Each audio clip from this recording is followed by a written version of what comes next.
하루의 마무리 오늘도 함께 하시죠. 시사평론가 김성환입니다. 화물연대 파업이 일주일째 접어들었습니다. 정부가 업무 개시 명령까지 발동한 가운데 화물연대와 정부가 오늘 두 번째 교섭을 가졌지만 좀처럼 이견을 좁히지 못하고 있는데요. 해법은 없는 건지 더 깊이 있게 들여다보는 인터뷰 시간에 전문가와 이야기 나눠보겠습니다. 수요일 코너죠. 기후위기 시대 우리가 놓쳐서는 안 될 환경 이슈를 살펴보는 지구생활 백석 코너도 마련돼 있으니까요. 많은 관심 부탁드리겠습니다. 김성환의 시사에는 청취자 여러분들의 관심과 참여 기다립니다. 방송 내용과 관련해 의견 있으신 분들은 문자 보내주십시오. 당첨된 분들께는 모바일 쿠폰 보내드릴 텐데요.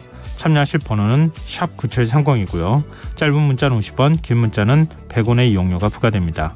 콩 게시판을 통해서도 무료로 참여하실 수 있고요. 콩 어플리케이션과 KBS 일라디오 유튜브 채널을 통해서도 저희 방송을 실시간으로 시청 또 참여하실 수 있습니다. KBS 일라디오 김성환의 시사야. 그럼 지금 시작하겠습니다.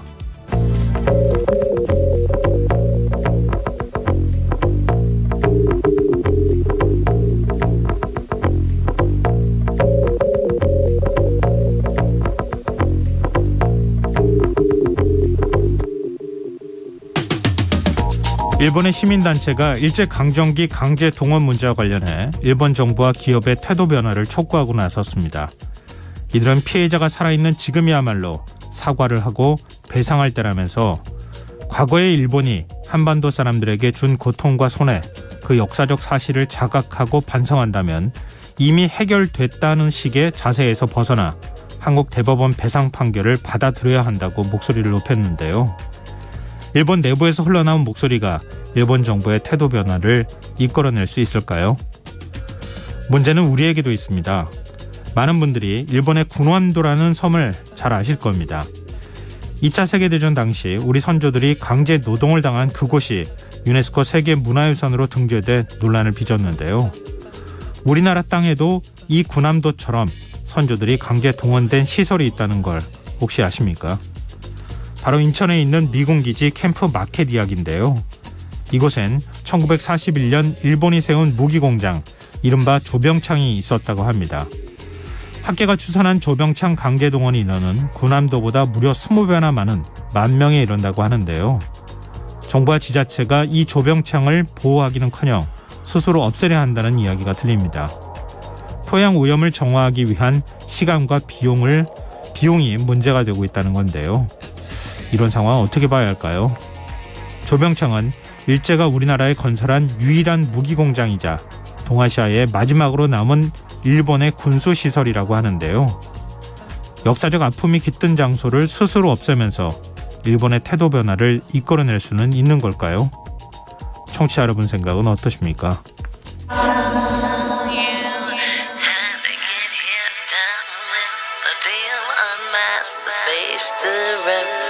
The real what you feel, you and your everyday situations, all the unnecessary complications. 오늘 밤 당신 안에 꿈틀거리는 지식 충전 본능이 깨어납니다. 여러분의 자유탐구 영역 김성환의 시사야.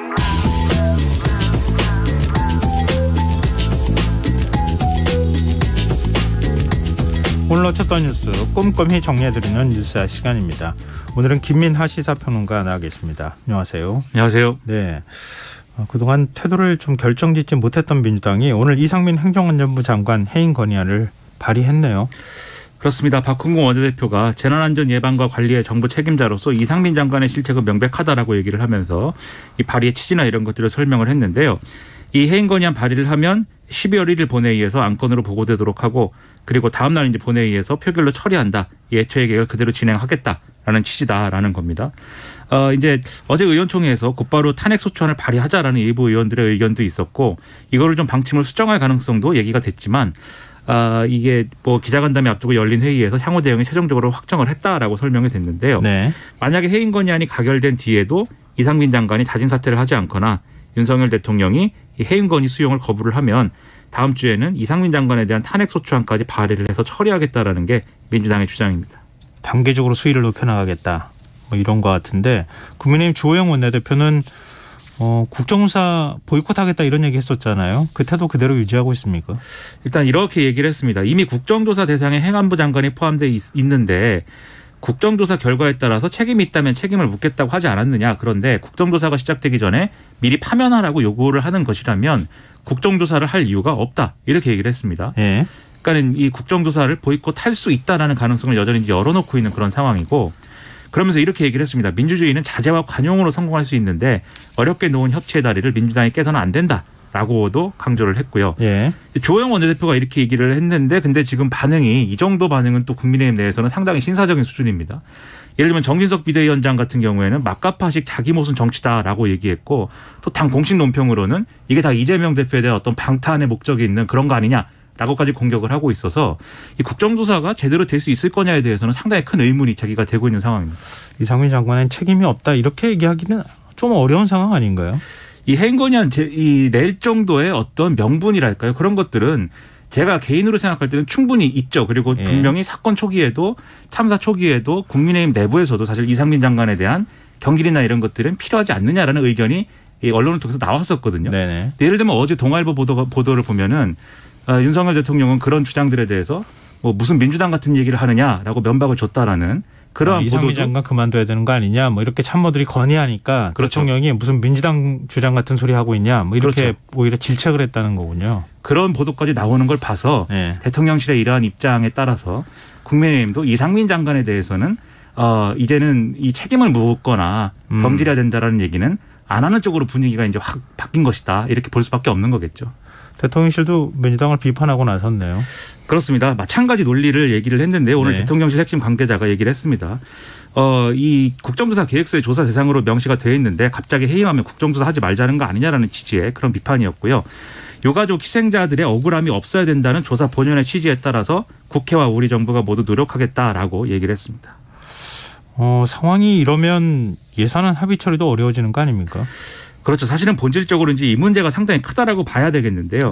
주호영 원내대표하고 박홍근 원내대표가 김진표 국회의장 주재 회동에서 내년도 예산안과 부수법안 등에 대해서 협상을 했는데 합의점을 찾지를 못했습니다. 그래서 이에 따라서 여야는 내일 원내대표 회동을 또 갖고 추가 협상을 벌이기로 했고 이 법정 시한인 2일까지 예산안에 대한 어떤 쟁점을 해소하는 데 노력하기로 했는데 쉽지는 않아 보이고요. 일단 주호영 원내대표는 해임 건의안 처리를 보류하고 예산안 통과 먼저 하자는 게 우리 입장이다. 예산은 예산대로 하고 해임은 해임대로 하자고 지금 민주당이 얘기를 하는데 이것은 현실적으로 불가능한 일이다라고 얘기를 하고 있습니다. 과거에도 여야가 예산안 막판 합의 처리가 좀 어려울 경우에는 예결위 소소위로 넘기거나 뭐 원내대표가 대표 간 단판으로 넘기거나 이렇게 했었잖아요. 이번에도 그렇게 되는 겁니까? 이번에도 이제 그런 모습입니다. 그래서 우원식 예결위원장하고 예결위 여야 간사가 예산 소위에서 합의하지 못한 사안들에 대해서 이른바 이제 지금 말씀하신 소소위의 형식으로 비공개로 협의를 진행을 했는데 오늘 어쨌든 여기서도 결론은 내리지 못한 거거든요. 그렇기 때문에 2일날 법정 시한하는 예산안을 처리하는 것은 사실상 어려워졌고 그러면 정기국회 마지막 날인 9일 전에 본회의에 넘기는 게 실질적인 목표가 될 수밖에 없다. 이런 전망이 우세한데 이것도 가능할 것이냐. 사실 장담할 수 없는 거죠. 지금 상황 같은 경우에는. 그리고 양당의 입장차라는 것은 이 좀 국민의힘 쪽에서는 이른바 이제 정부 예산안 그러니까 윤석열표 예산을 민주당이 많이 삭감한 거를 살려내라 이런 입장인 것이고 민주당의 경우에는 자기들이 이제 좀 중요하게 생각하는 사업에 대한 예산들 이 언론 표현으로는 이재명표 예산을 우리는 고수하겠다 이런 것인데 지금 이 윤석열표 예산이라고 하는 거는 민주당이 감액을 하면은 없어지는 예산인 것이고 그런데 또 이재명표 예산이라는 거는 각 항목에 대해서 증액을 해야 되는데 이건 정부 동의가 있어야 되거든요. 그렇죠. 이 구조가 있다 보니까 예산안에 대해서 이 정치적 합의 없이는 지금 이런 방식으로는 진도 나가기 어려운 거 아니냐 이런 지적들이 나오고 있습니다. 예결위 소위가 아니라 소소위로 넘기게 되면 회의록을 남기지 않아도 되잖아요. 그렇죠. 그렇습니다. 그러니까 뭐 이거 밀실 합의 아니냐 뭐 이런 비판이 또 뒤따르지 않을까 이런 걱정이 드네요. 저 수사 상황도 좀 알아보죠.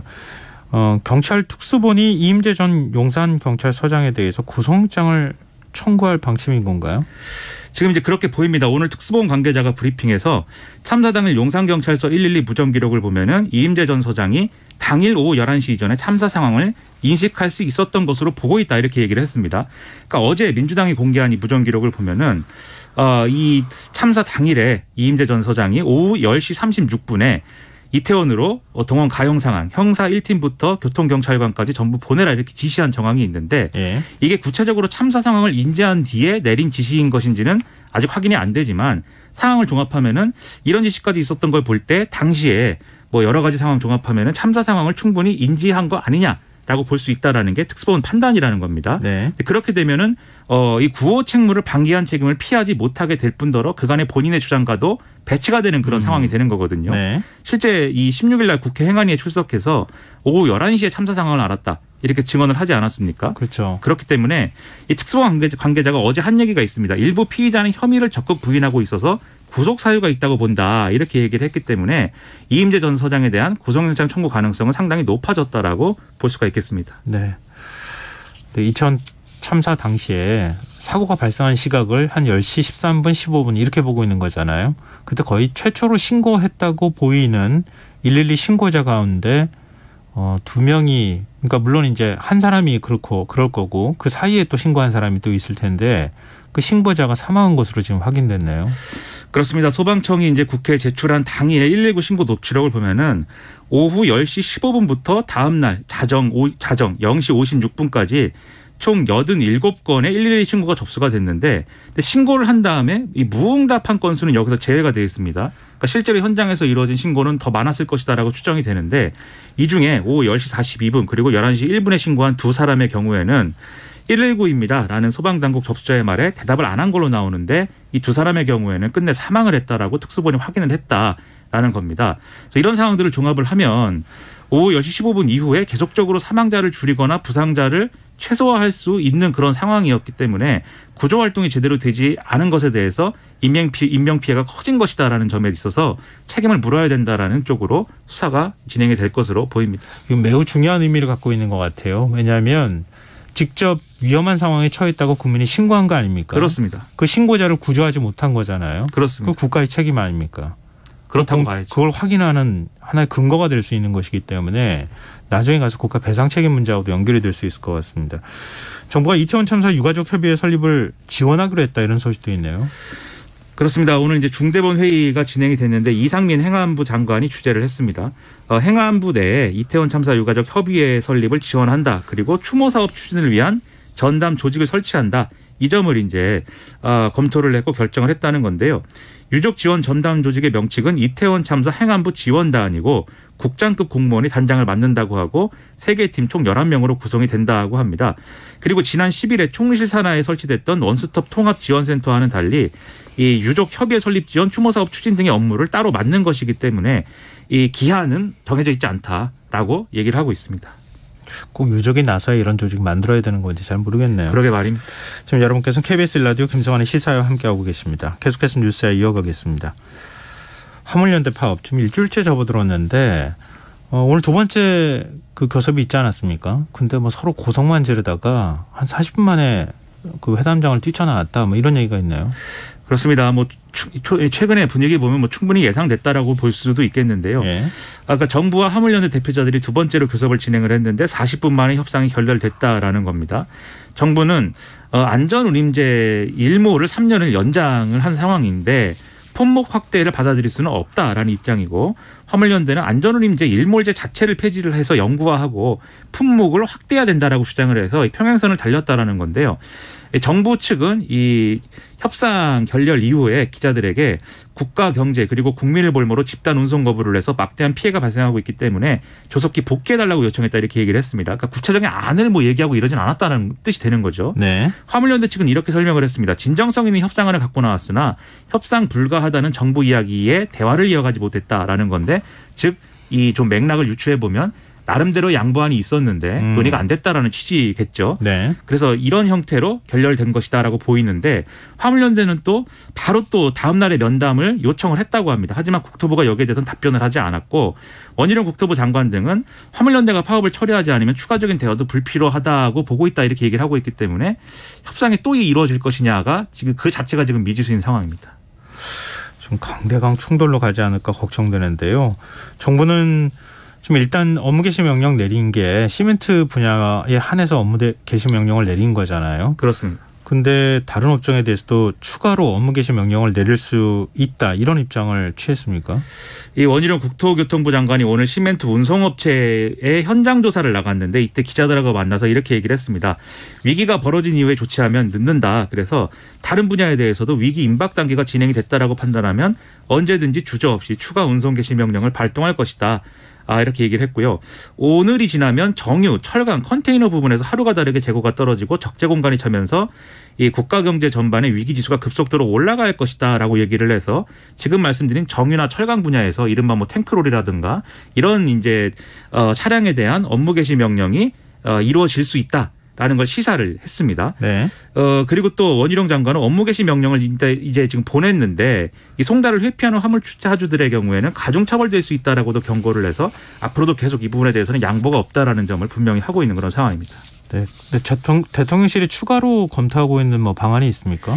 오늘 대통령실 관계자가 다양한 옵션을 대통령 지시로 검토하고 있다라고 얘기를 했는데 네. 안전운임제가 그러니까 화물운송 종사자의 과로 또 사고 방지를 위해서 이 도입이 된 것인데 정말 안전을 보장하는 것인지에 대해서 검토를 해서 실태 조사를 해보는 것도 이 다양한 옵션에 들어간다 이렇게 설명을 했습니다.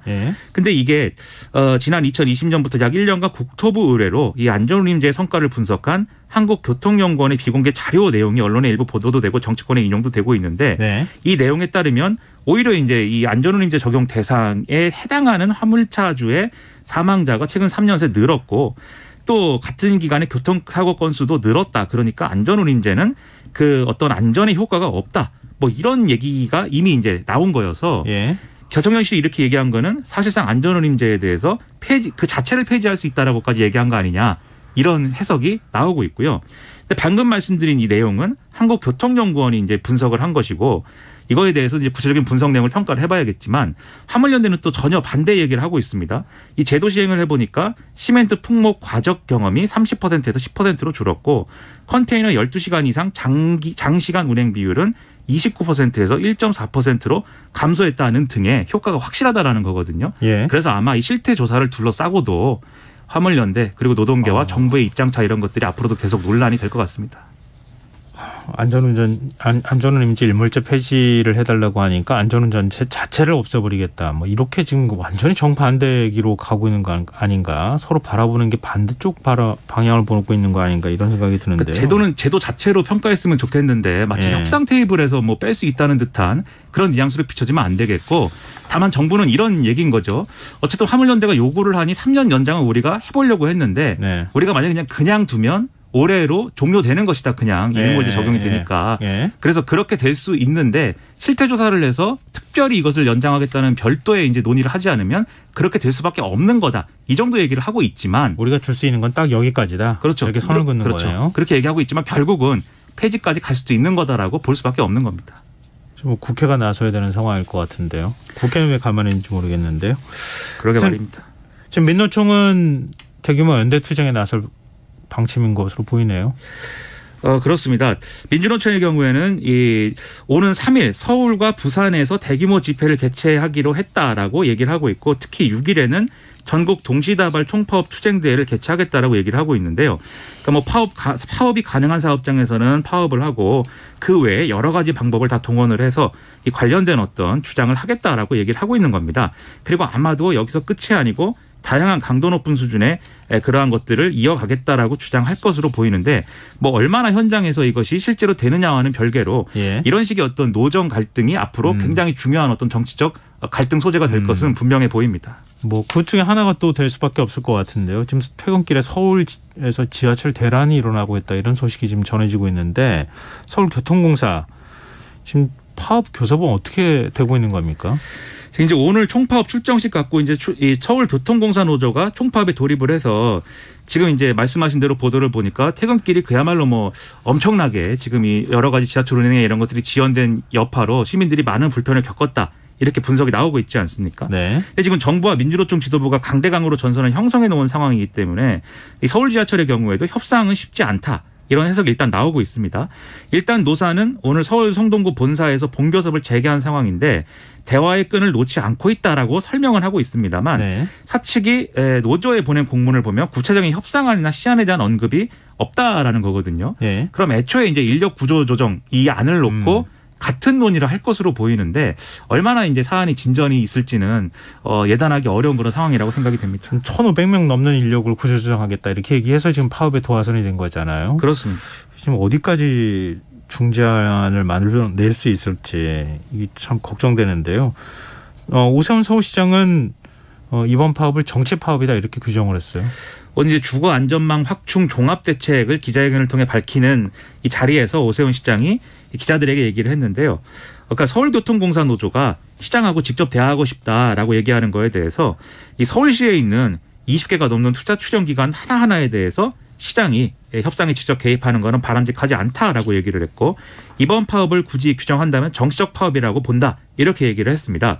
그러니까 표면적으로 내세운 파업의 이유는 구조조정 철회 등에 초점이 맞춰져 있지만 지금 본격화된 공공운수노조 화물연대 파업 등과 다 연결돼 있다는 게 저희들의 판단이다라고 설명을 한 건데요. 예. 그러니까 서울 지하철 이런 이제 해석에 따르면 서울 지하철과 관련된 노조들의 파업은 자체적인 어떤 이유가 있다기보다는 화물연대 파업에 힘을 실어주기 위해서 인위적으로 한 거다. 뭐 이렇게 지금 주장을 한 겁니다. 네. 근데 오늘 이제 서울교통공사 노조 측은 파업 출정식에서 우리의 파업은 정치 파업이 아니고 구조조정 파업이다. 구조조정을 막아내야겠다. 이렇게 주장을 했기 때문에 오세훈 시장의 주장과는 좀 차이가 있는 이런 인식을 보이고 있습니다. 네. 그런가 하면 지난 2009년 쌍용차 노조가 파업했을 당시에 경찰이 진압하면서 경찰 헬기를 동원했었잖아요. 그러니까 헬기가 일부 파손된 것에 대한 배상금을 경찰이 노조 측을 상대로 해서 물어줘야 된다. 뭐 이렇게 지금 손해배상 청구 소송을 냈던 건데 대법원이 오늘 이거는 노조가 책임질 문제는 아니다. 이런 식의 판단을 했어요. 그렇습니다. 기억하실 텐데요. 쌍용차 노동자들이 이 2009년 5월에서 8월까지 경영난과 이에 관련된 정리해고 발표에 반발을 해서 77일 동안 평택 공장에서 파업 농성을 벌였죠. 이때 사측이 공장 진입 시도하면서 물리적 충돌이 발생을 했고 경찰이 헬기와 기중기를 동원해서 진압 작전을 실시를 했는데요. 당시에 이제 경찰이 헬기로 체류액을 분사하거나 그다음에 하강풍 그러니까 헬기 프로펠러가 돌아가면서 이제 아래로 쏠리는 바람이 생기지 않습니까? 그 바람을 활용해서 이제 모여 있는 노동자들의 해산을 이제 유도하거나 그런 어떤 활용을 했는데 그런 과정에서 일부 이제 이 헬기가 파손이 되고 장비가 파손이 되고 경찰 인력이 부상을 당한 바 있습니다. 예. 그래서 말씀하신 대로 정부와 경찰이 여기에 대해서 손해배상 소송을 제기를 했고 이 1심과 2심은 국가의 손을 들어줘서 여기에 대해서 손해보전 책임이 노조에 있다라고 판단을 했는데요. 예. 1심에서는 이게 액수가 13억 원 정도였고 예. 2심은 11억 원이 좀 넘었습니다. 그런데 대법원이 오늘 판단한 것은 집회 시위가 불법이라 해도 경찰의 과잉 진압을 정당화할 수는 없다. 그리고 여기에 저항한 행위는 정당방위에 해당할 수 있다. 그렇기 때문에 헬기 파손 책임까지 노동자들에게 물어서는 안 된다라고 판단을 한 겁니다. 그리고 이 경찰 부상, 차량, 무전기 손상 등에 대해서는 노동자들에게 손해배상 책임을 부과할 수 있다라고 판단을 했는데 원심이 인정한 앞서 말씀드린 손해액은 대부분이 헬기와 기중기 파손이었거든요. 예. 그래서 이 노동자들이 책임져야 될 손해액은 상당히 줄어들 것으로 예상이 됩니다. 네. 그리고 한동훈 법무부 장관의 휴대전화를 압수수색하는 과정에서 독직 폭행 혐의로 입건이 됐던, 그러니까 그 재판에 넘겨진 정진웅 당시에 이제 부장검사였었죠. 부장검사가 대법원에서 무죄를 확정받았어요. 그렇습니다. 이 소위 말하는 채널A 사건 관련돼 가지고 한동훈 장관의 휴대전화 유심칩을 압수수색을 하려고 했는데 이때 한동훈 장관과 물리적인 충돌이 벌어져서 전치 3주의 상해를 입혔다라는 게 검찰이 적용한 혐의였죠. 그래서 1심에서는 정진웅 연구위원에게 형법상의 독직 폭행죄가 유죄로 인정이 돼서 징역 4월, 집행유예 1년, 자격정지 1년이 선고가 됐습니다. 다만 이때 한동훈 장관이 상해를 입었다고 보진 않아서 특가법이 적용되진 않았던 그런 상황이었는데요. 예. 2심에서는 독직 폭행의 고의성이 없었다라는 정진웅 연구위원 측의 주장이 추가로 받아들여졌습니다. 그래서 이제 무죄가 선고가 됐고요. 그리고 대법원이 오늘 그 무죄를 선고한 원심을 확정을 해서 무죄가 확정이 됐습니다. 한동훈 법무부 장관이 당시 검사장이었었는데 1심에서 유죄 판결 받고 나니까 수사 지휘 책임자들 그리고 그 누구도 징계받지 않았다. 뭐 이런 입장을 냈잖아요.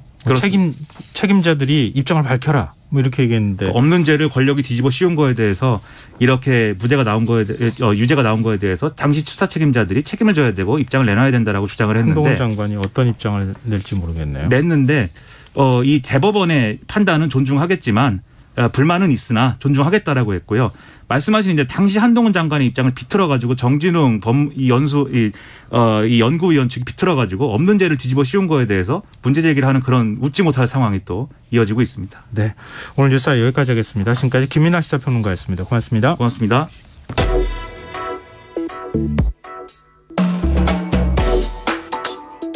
더 나은 내일을 준비하는 시간 KBS 1라디오 김성환의 시사야. 화물연대 집단운송 거부가 일주일째 이어지고 있습니다. 정부가 사상 첫 업무 개시 명령을 발동했지만 화물연대는 강경 대응으로 지금 맞서고 있는 상황인데요. 이번 사태의 쟁점은 무엇이고 강대강 대치 해법은 없는 것인지 이병훈 중앙대학교 사회학과 교수 연결해서 얘기 나눠보도록 하겠습니다. 교수님 안녕하십니까? 예, 안녕하세요. 네. 사실 화물연대 파업이 지난 6월에도 있었잖아요. 예. 당시에 정부가 안전운임제를 지속적으로 추진하고 품목 확대를 논의한다. 이렇게 이제 노르색하고 합의를 했는데 예. 다시 또 파업이 지금 이루어지고 있는 상황이거든요. 예. 지금 파업에 나선 원인, 그러니까 파업에 들어갈 수밖에 없는 원인, 이거 어떻게 분석을 해야 됩니까? 쟁점이 말씀하신 안전운임제죠. 예. 이 제도가 시범적으로 2020년에 문재인 정부 시절에 시행이 돼서 예. 올 말까지가 일몰제에 따라서 3년이 채워지는 올해 그러니까 이제 마무리가 되는데 네. 그 시점에 지난 6월서부터 노동계는 안전운임제가 계속 확대 유지될 필요가 있다 해서 아예 일몰제를 폐지하고 계속 시행을 하도록 하는 그런 요구, 그리고 이제 추가적으로 일부 화물 이제 분야에서 적용되던 것을 좀 더 확대해달라라고 하는 요구를 제기를 하면서 네. 거기에 대한 현 정부가 좀 미온적으로 제대로 좀 안전운임제에 대한 향후 처리에 대해서 좀 답을 주지 않다 보니까 네. 거기에 대한 강한 하나의 반발 의사로 이제 파업에 돌입한 걸로 이렇게 볼 수가 있을 것 같습니다. 그래도 어떻게 보면 1차 파업 끝나고 난 다음에 2차 파업까지 들어가는 데 있어서는 정부나 그러니까 노조 양쪽의 책임이 다 있다 이렇게도 볼 수 있는 거 아닌가요? 예.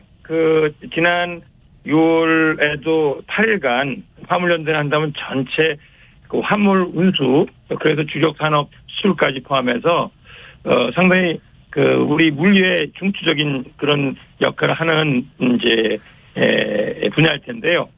거기서 파업이 발생하면서는 전체 국민 경제에 큰 타격을 주죠. 그래서 좀 깝깝하고 안타까운 거는 6월 이후에 현재 최근까지 왜 안전운임제에 대한 좀 노조 간에 성실한 대화 협상이 안 이루어졌는지, 그런 점에 지금 이와 같은 큰 분란을 겪게 되는 시점에서 보면 좀 정부도 굉장히 좀 소극적이었던 것 같고 네. 노동계하고 협상이 안 된 건 좀 깝깝합니다. 네. 안전운임제는 화물차 운전자의 과로나 사고를 방지해서 화물차 사고를 줄이고자 하는 게 목적 아니겠습니까? 맞습니다. 결국 이제 예. 화물차가 교통사고를 일으키게 되면 그 피해는 또 국민들이 입을 수 있는 상황이기도 하니까요. 예. 최저임금제 역할을 하기도 하는데, 근데 정부의 주장이나 이건 좀 달라요. 교통사고를 줄이는데 효과가 별로 없었다 이렇게 또 얘기하고 있거든요. 안전운임제의 실효성 어떻게 보십니까?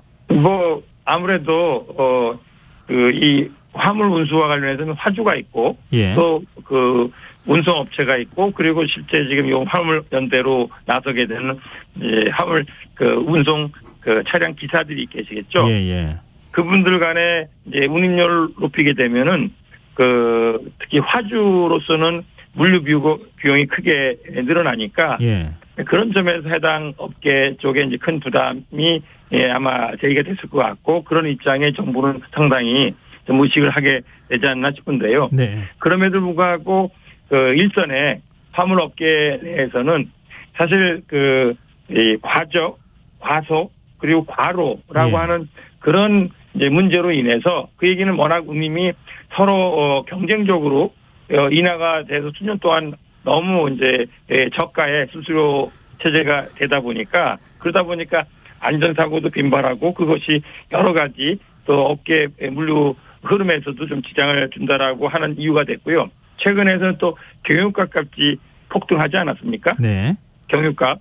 그러다 보니까 화물연대는 더 이상 이 안전 운임을 통해서 적정 소득을 좀 보장받아야겠다라고 하는 그런 이제 요구나 주장을 좀 물리기 힘든 그런 상황으로 얘기를 하는 것 같습니다. 근데 그 교통 안전에 기여하는 것만 사실 평가하기는 좀 어렵겠죠. 이런 이슈는 항상 좀 그 다툼이 있거든요. 예. 그래서 뭐 화주 같은 경우는 그만큼 비용을 들이는 사람 입장에서는 이게 이와 같이 수수료 운임을 높이는 것이 경제적인 부담 등등을 얘기할 거고요. 예. 또 일하는 그 화물 기사 입장에서는 소득이 워낙 받쳐주지 못하다 보니까 여러 가지 안전 문제까지 걱정하게 되고 또 지나친 노동으로 힘들다라고 하는 그런 사정의 이슈인데요. 근데 지금 우리 사회가 좀 크게 우리가 좀 그 개선 발전시켜야 될 것이 안전이라고 저는 생각하고 그런 점에서 턱없이 좀 수수료나 운임이 낮아가지고 그 생명 안전까지 담보로 일을 해야 되는 그런 현실은 좀 우리가 좀 계속 개선을 해 나가야 되지 않을까 그렇게 생각합니다. 네. 그러면은 지금 뭐 오늘 2차 교섭도 있었는데 결국 예. 이제 입장차를 줄이지 못했다고 하더라고요. 예. 근데 원래 화물연대에서 얘기하기로는 일몰제 폐지도 폐지지만 품목을 지금 컨테이너하고 시멘트에 한정되어 있는 것을 좀 더 늘려달라 예. 이렇게 요구를 하고 있는데요. 이 좀 예. 설득력이 있는 주장입니까? 그 아무래도 노동계는 안전운임제를 고수하고 그리고 지금 이제 제한적으로 적용되는 걸 더 확대하자라고 하는 것이 이제 노동계가 또 어떤 교섭을 두고 그들의 하나의 전략적인 요구로 제기되는 것 같고요. 예. 그러니까 지난 6월이 참 소송세월처럼 지나간 게 그게 참 정부 역할이 좀 너무 그 소극적이었다라고 아까 언급을 했는데 네네네. 그런 점에서 이 안전운임제가 지난 2020년서부터 시행된 효과가 어떤지 그리고 현재 시행된 데가 그만큼 기사들한테 안정적인 소득이 되면서 안전 사고 문제라든가 아니면 물동 물류 차원에서 어떤 하나의 개선점이 있는지 등등을 잘 따져보면서 그 효과가 상당히 있다 한다면 여러 분야를 확대하는 것이 좀 더 운임률을 높인다 하더라도 네네. 경제적인 효과가 큰 점이 된다면 노동계 요구를 충분히 좀 전향적으로 수용이 될 수가 있을 거고요. 네. 그런 점이 뭔가 좀 미진하다 한다면 좀 차차 확인하면서 논의를 좀 해나갈 수가 있는데 지난 6개월 동안에 그런 논의가 전혀 안 됐다는 것이 좀 현재 이제 파업 사태를 좀 지켜보면서는 좀 계속 정부나 아니면 노동계가 좀 제대로 대화를 못한 것을 두고 계속 좀 안타깝게 생각을 하게 되는 거죠. 네. 네, 지금 윤석열 대통령은 강성노조에 관한 문제 지적하기도 했었고요. 예. 원희룡 국토부 장관은 귀족노조라고 하는 표현까지 쓰고 있거든요. 예. 그러면서 지금 이제 결국은 업무 개시 명령까지 하게 되는 이런 상황이 됐는데요. 정부의 이런 강경한 태도, 앞서도 지적하셨지만 정부의 책임도 적지는 않은 상황인데 이렇게 강경 일변도로 나가는 태도가 이게 맞습니까? 뭐 대통령이나 국토부 장관 입장에서는 아무래도 화물연대 파업을 조기에 좀 마무리 짓고 사태 수습을 하려고 한다면 좀 강경한 네. 나름대로 좀 엄포랄까요? 아니면 그런 압박을 하면서 화물연대 스스로가 좀 파업을 처리하거나 아니면 정리할 수 있기를 바라는 마음일 텐데요. 근데 사실 이 노사 관계에 있어서는 단순히 이제 힘겨루기 이면에 서로 간의 신뢰나 서로 간에 좀 존중할 수 있는 식의 좀 태도가 갖춰 있다 한다면은 그 이슈들도 충분히 대화로 잘 풀 수 있는 반면에 서로를 불인정하거나 아니면 굉장히 불신 내지는 적대시할 경우는 참 일을 풀어가기가 쉽지 않거든요. 그런데 예. 말씀하시듯이 우리나라의 노동조합이 여러 가지 문제될 부분도 있다 하더라도 노동조합이 헌법이나 아니면 관련법으로 해가지고 결성이 돼서 여러 가지 활동을 하고 있다면은 밉든 곱든 간에 그들을 대화의 상대로 삼으면서 일정하게 소통 대화를 좀 잘 풀어가면서 그러면서 좀 대화 소통을 통해 타협할 부분도 찾고 안 되면 거기에 대해서 불법이라 한다면 법과 원칙을 강조하더라도 그것이 강원이 함께 좀 접근이 돼야 되는데 네. 이번 정부에서 대통령서부터 유관 장관까지 오직 강수만을 얘기하다 보니까 네. 지금 이제 아주 강대강의 그런 격돌의 파국만 지금 보게 되는 거고 그 파국이 갈수록 더 악화될까봐 이제 많은 국민들이 아마 걱정을 하고 있을 것 같습니다. 뭐 한 신문에서 보도한 걸 보니까 16년차 화물차 운전기사가 뭐 다 운임료를 받고 난 다음에 한 달에 한 3,400만 원 정도 16시간 노동해서 번다 뭐 이런 얘기도 있기는 하던데요. 예. 근데 결국 이제 화물차 운전기사들 입장에서는 좀 더 안정적으로 수입을 가져갈 수 있도록 지금 뭐 유가가 이렇게 많이 오른 상황에서 좀 그런 게 필요하지 않겠느냐 이런 얘기를 하고 있는 건데요. 이 정부하고 화물연대하고 뭔가 절충점을 찾을 수 있는 방법은 없을까요? 지금 파국에 정부가 강수만을 되풀이해서 또 법과 원칙도 뭐 지킬 건 지켜야겠습니다만 그런 식으로 되면서는 사태가 더 악화될 수 있고 그것이 고스란히 경제 또 국민들의 민생 문제에 큰 부담이 될 거라고 생각되기 때문에요. 뭐 아무튼 이런 그 갈등 구도를 좀 우리가 넘어서려면은 대화가 필요합니다. 마구 오늘 밤이라도 이런 큰 사태 속에서는 이제 이 국토부의 어떤 실무 대표랑 화물연대 노조 대표가 아무튼 계속 만나고 그리고 현안에 대해서 어떻게 접점을 좀 찾아 나갈지 그런 식의 노력을 좀 해나가면서 그동안 6개월 동안 못한 논의를 지금이라도 밤새 해나가면서 타협점을 만들고 더 이상 국민들한테 걱정을 안 끼치는 그런 식의 사태 좀 마무리가 조기에 좀 이루어지기를 바라야 될 것 같습니다. 네. 근데 좀 더 걱정되는 것은 민주노총이 지금 연대 투쟁을 선언하고 나서지 않았습니까? 화물연대뿐만 아니라 지하철 철도까지 지금 연쇄 파업으로 이어질 가능성이 있는데 노정 간의 전면 대결 양상으로 가게 될 경우에는 또 국가 경제 부담이 되는 거잖아요. 사실 우리 사회가 너무 진영 간의 이 격돌하는 그런 일들을 보면서는 그게 참 사회의 큰 분열로 좀 걱정을 낳게 되는데요. 이번에 또 화물연대 말씀하셨지 지하철, 철도 그리고 또 중대재해 처벌법을 둘러싼 노동계하고 재계 또 정부 그리고 거기에 야당 또 노동사회단체까지 얹히는 그런 식의 어떻게 보면 그 노사 문제가 하여튼 지뢰밭으로 올 겨울을 그렇게 지금 많은 문제 불씨를 좀 안고 있다라고 생각되는데요. 그런 만큼 화물연대의 뭐 초장서부터 정부는 어떻게든 다른 사태 확대를 막기 위해서 강소를 두는지 몰라도 오히려 자칫 그 화물연대를 잘못 풀면은 온갖 이슈를 한꺼번에 떠안는 한꺼번에 큰 불을 내는 그런 식의 사태로 확대될 수가 있다는 점을 잘 유념하면서 나름대로 이 사태에 대해서 좀 너무 강수만이 아니라 이걸 적절하게 좀 잘 풀 수 있는 대화 나중에는 소통 타협이라는 것도 같이 좀 검토가 돼야 되지 않을까 생각합니다. 네, 교수님 말씀하신 것처럼 일종의 기선잡기 형태로 너무 강수만 두지 말고 그래도 또 유연할 땐 유연하게 대화를 했으면 좋겠다. 그러면서 서로 간에 해법을 찾을 수 있는 그런 방식을 좀 추진했으면 좋겠다. 이런 말씀이 좀 귀에 들어오네요. 맞습니다. 네, 오늘 와서 고맙습니다. 네, 지금까지 이병훈 중앙대 사회학과 교수였습니다.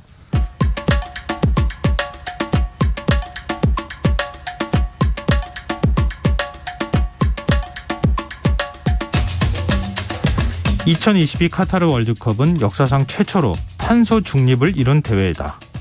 국제축구연맹 피파가 강조한 메시지인데요.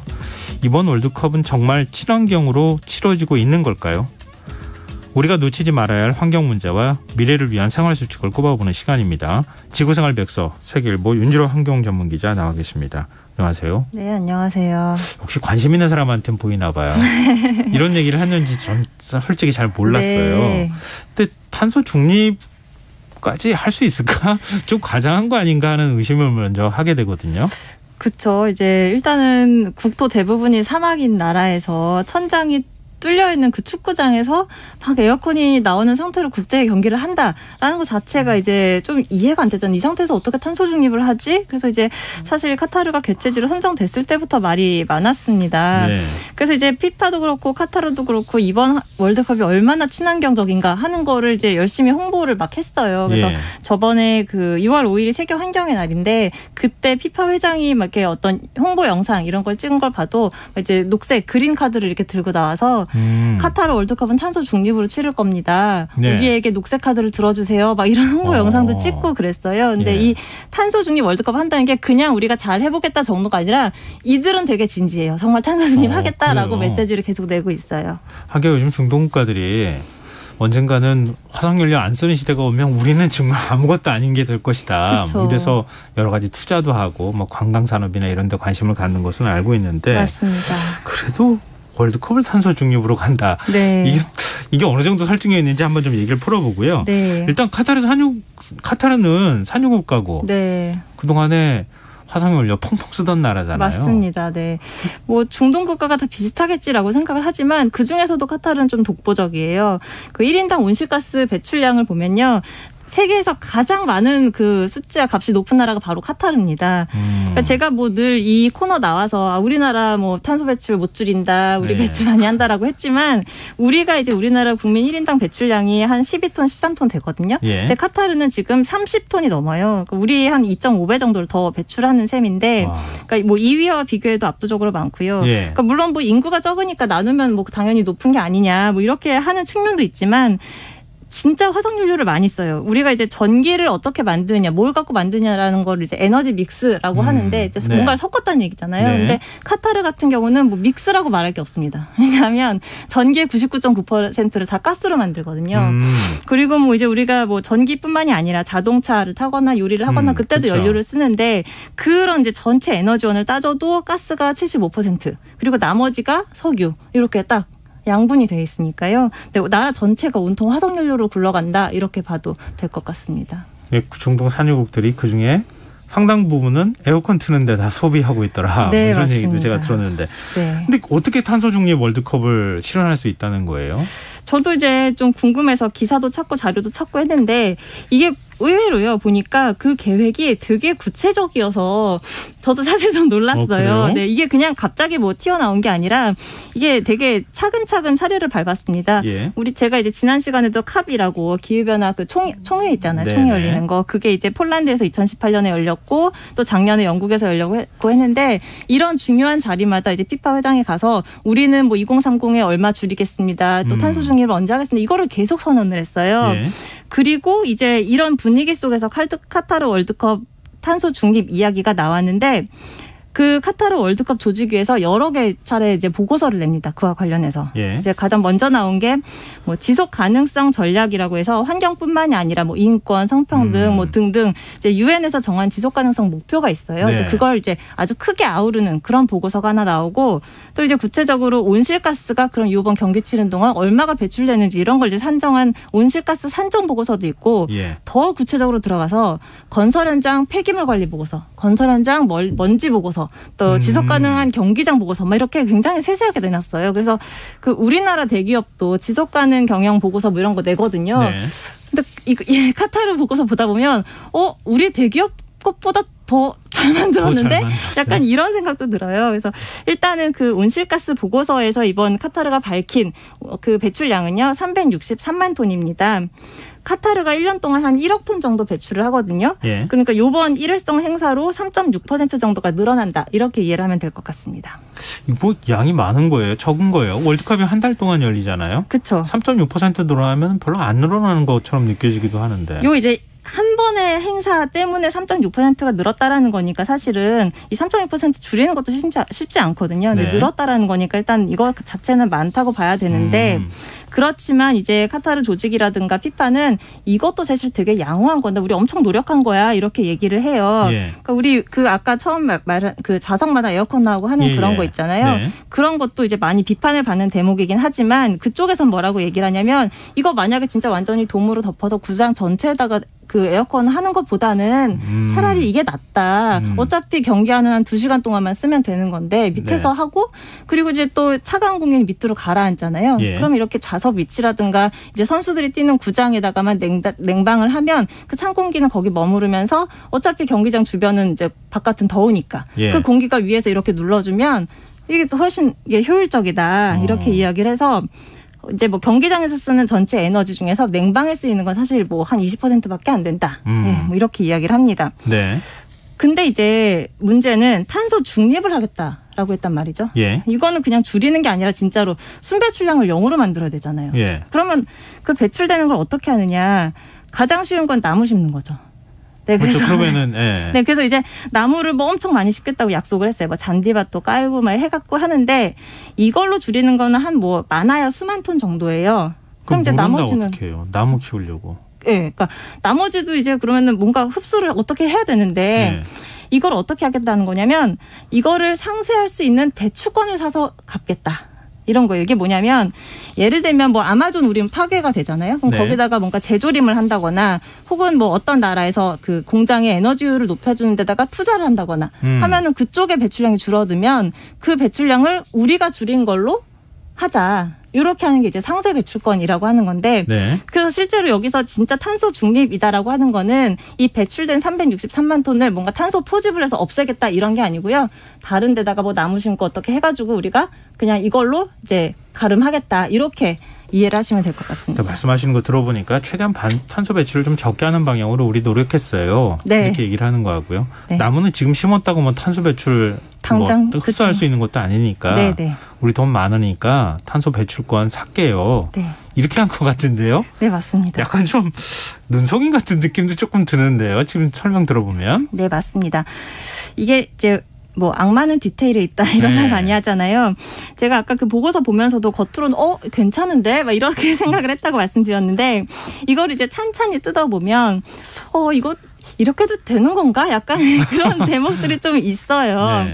예를 들면 이 경기장에서 나오는 이제 온실가스가 10,000톤이다 이렇게 돼 있는데 이게 어떻게 계산이 된 거냐면 그러니까 뭐 경기장 배출량이다라고 하면은 그 경기장을 짓기 위해서 어딘가 이제 뭐 건축 자재를 이제 들여오고 그거를 운영하고 이제 수명이 다하면 그걸 또 푸시든지 리모델링을 하든지 뭐 이렇게 주기가 있을 거 아니에요. 네, 그렇죠. 그러니까 여기서는 그 주기를 60년으로 잡았어요. 그래서 60년 동안 이만큼이 배출될 거야라고 이제 계산을 해놓고 그 중에서 이 월드컵 경기 혹은 월드컵 경기뿐만 지금 열리고 있는 이 월드컵 말고 뭐 그 전에 친선 경기라든가 뭐 이런 것도 있을 거 아니에요. 그렇게 해서 이제 월드컵과 직접 관련돼 있는 날짜를 봤더니 이게 46일. 그래서 이 60일치의 그 배출량 중에 60년치의 배출량 중에서 46일을 딱 이렇게 빼놓은 거예요.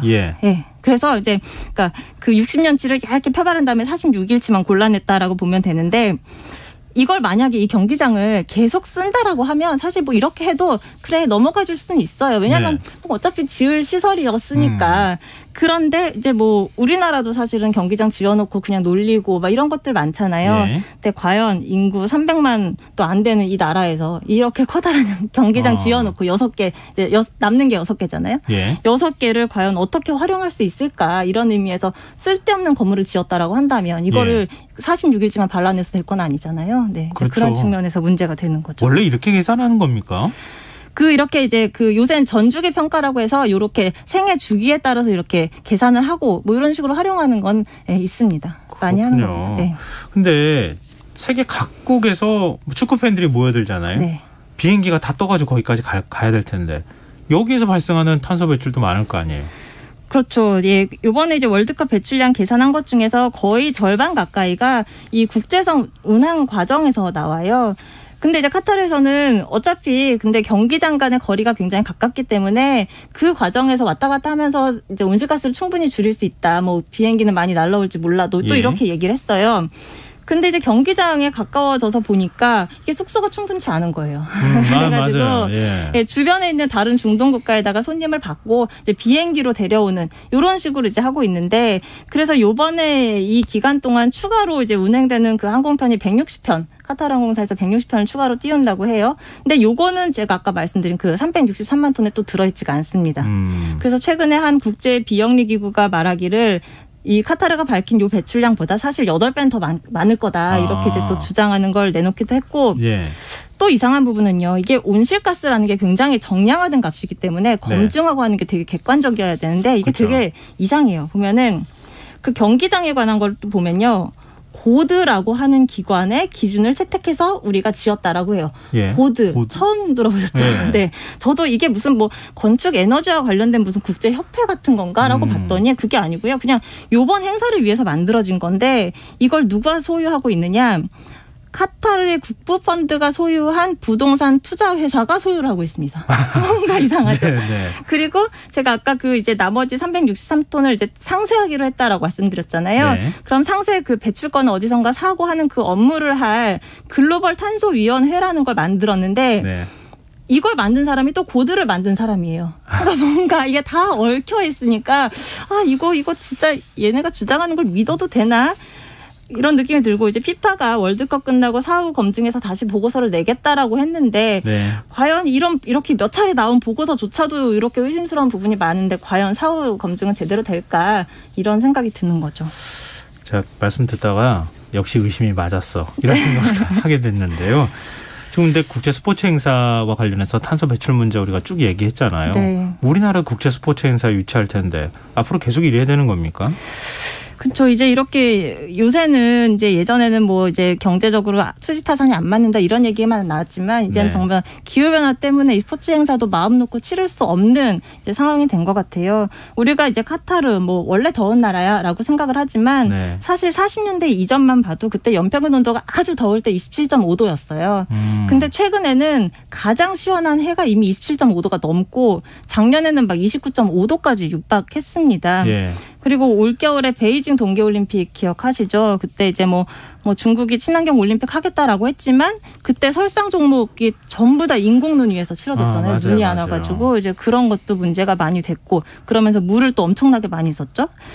또 이제 작년 도쿄올림픽 같은 경우도 그때 너무 더워서 진짜 막 살인 무더위 막 이런 얘기 나왔잖아요. 그래서 마라톤을 저쪽 삿포로 가갖고 새벽 6시에 시작하고 막 이런 일도 있어서 이제는 기후변화 때문에 지구촌 축제마저 좀 위태로워졌다 이렇게 이야기할 수밖에 없게 됐습니다.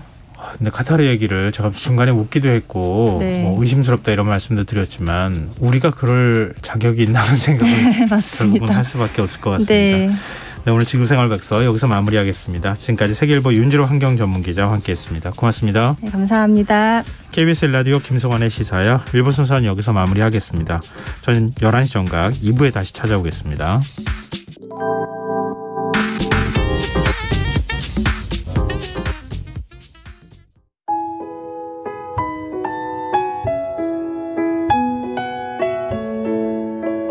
경제적인 어려움에 처한 위기 가정들이 늘고 있습니다. 복지 사각지대에 처해 있는 가정들을 미리 찾아서 지원하고 위기로부터 구하는 일이 시급한데요. KBS 강태원 복지재단은 전국의 복지관과 연대해 복지 사각지대에 있는 위기 가정들을 찾아서 지원하는 운동을 시작합니다. 생활고로 인해 소중한 생명과 가정이 파탄나는 비극이 다시는 일어나지 않도록 이 일에 함께해 주십시오.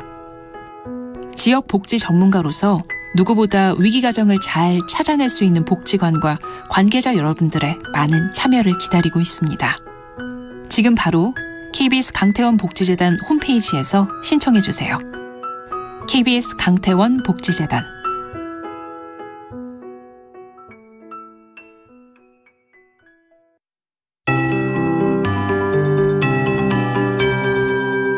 KBS 58분 날씨.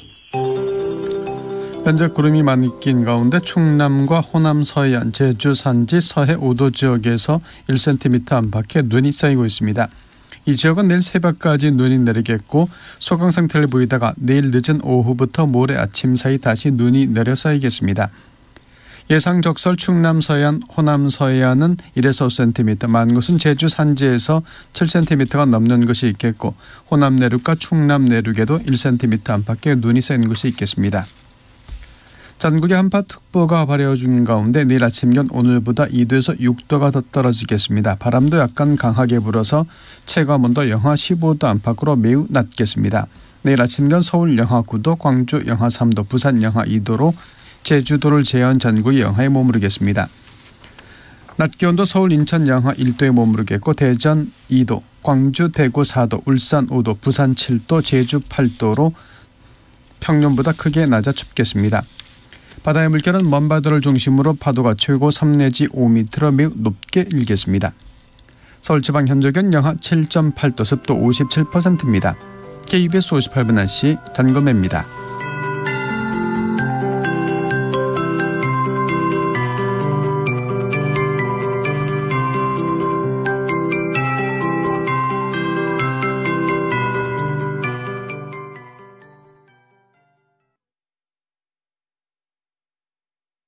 정성을 다하는 국민의 방송 KBS가 11시를 알려드립니다.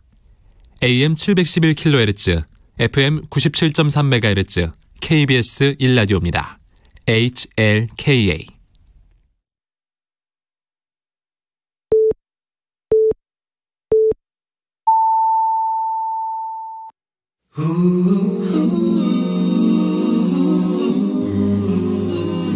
이 밤 그냥 보내긴 아쉬우니까요.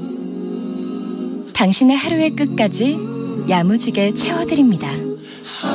당신의 지식충전소 김성환의 시사야.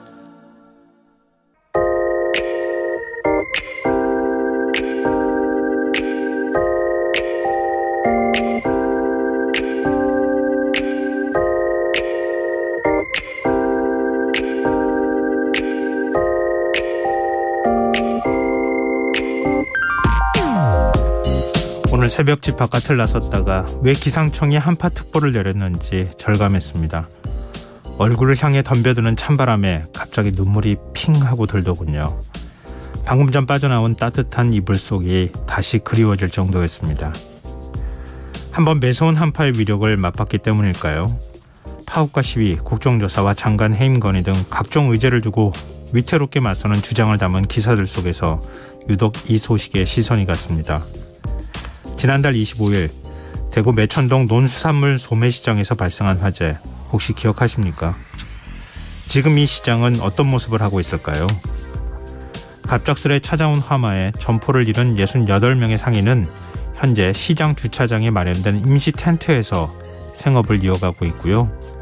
화재로 소실된 A-1동 건물은 화재 직후 처참했던 모습 그대로인 상태라고 합니다. 건물 안과 밖은 형체를 알아볼 수 없을 정도로 녹아내린 철제와 냉장고, 지게차가 뒤엉켜 있고 코를 찌르는 매캐한 냄새가 계속 풍겨나오고 있다고 합니다. 왜 아직도 복구에 손도 대지 못한 걸까요?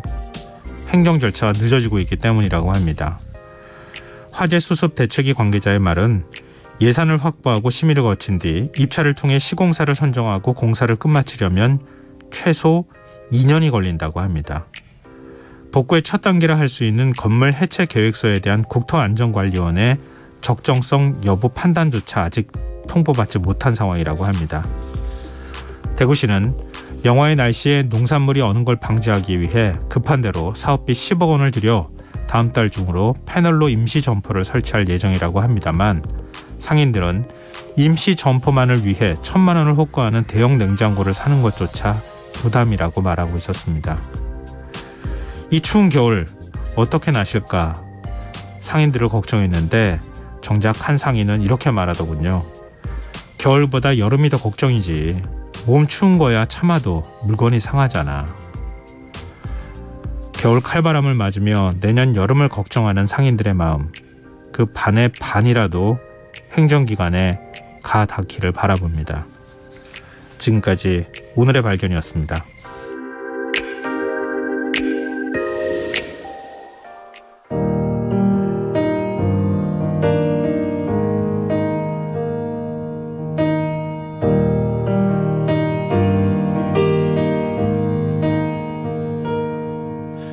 오늘 하루 쉴숨이 오늘 하루 쉴 곳이 오늘만큼 이렇게 또 한 번 살아가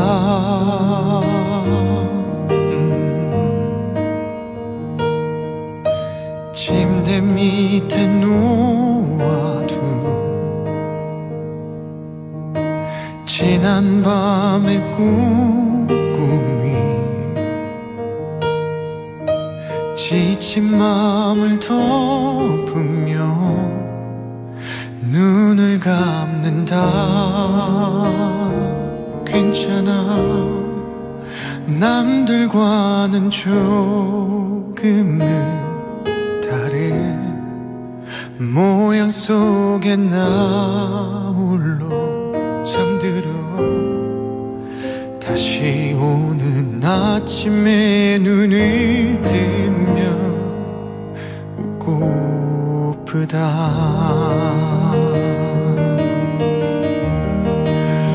오늘 같은 밤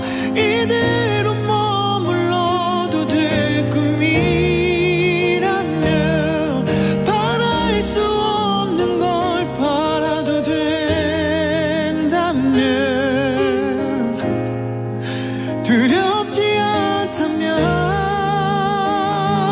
너처럼 오늘 같은 날 마른 줄 알았던 오래된 눈물이 흐르며 잠들지 않는 내 작은 가슴이 숨을 쉰다.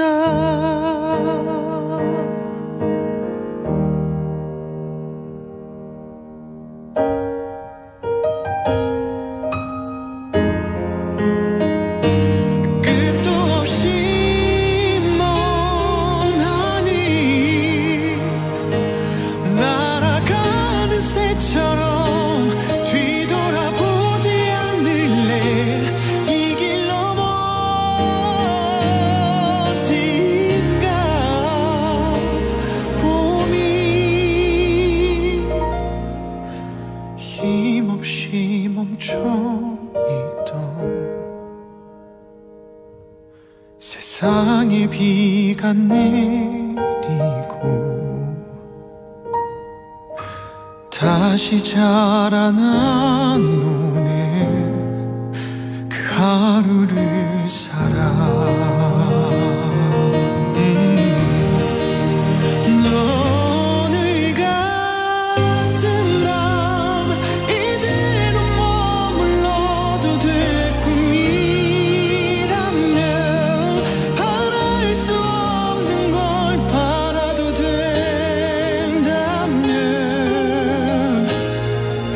두렵지 않다면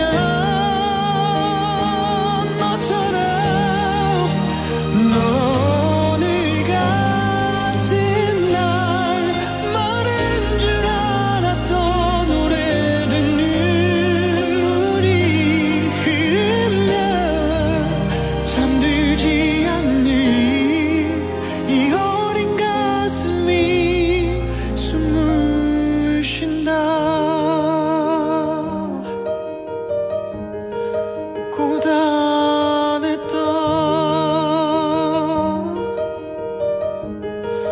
내 하루가 숨을 쉰다.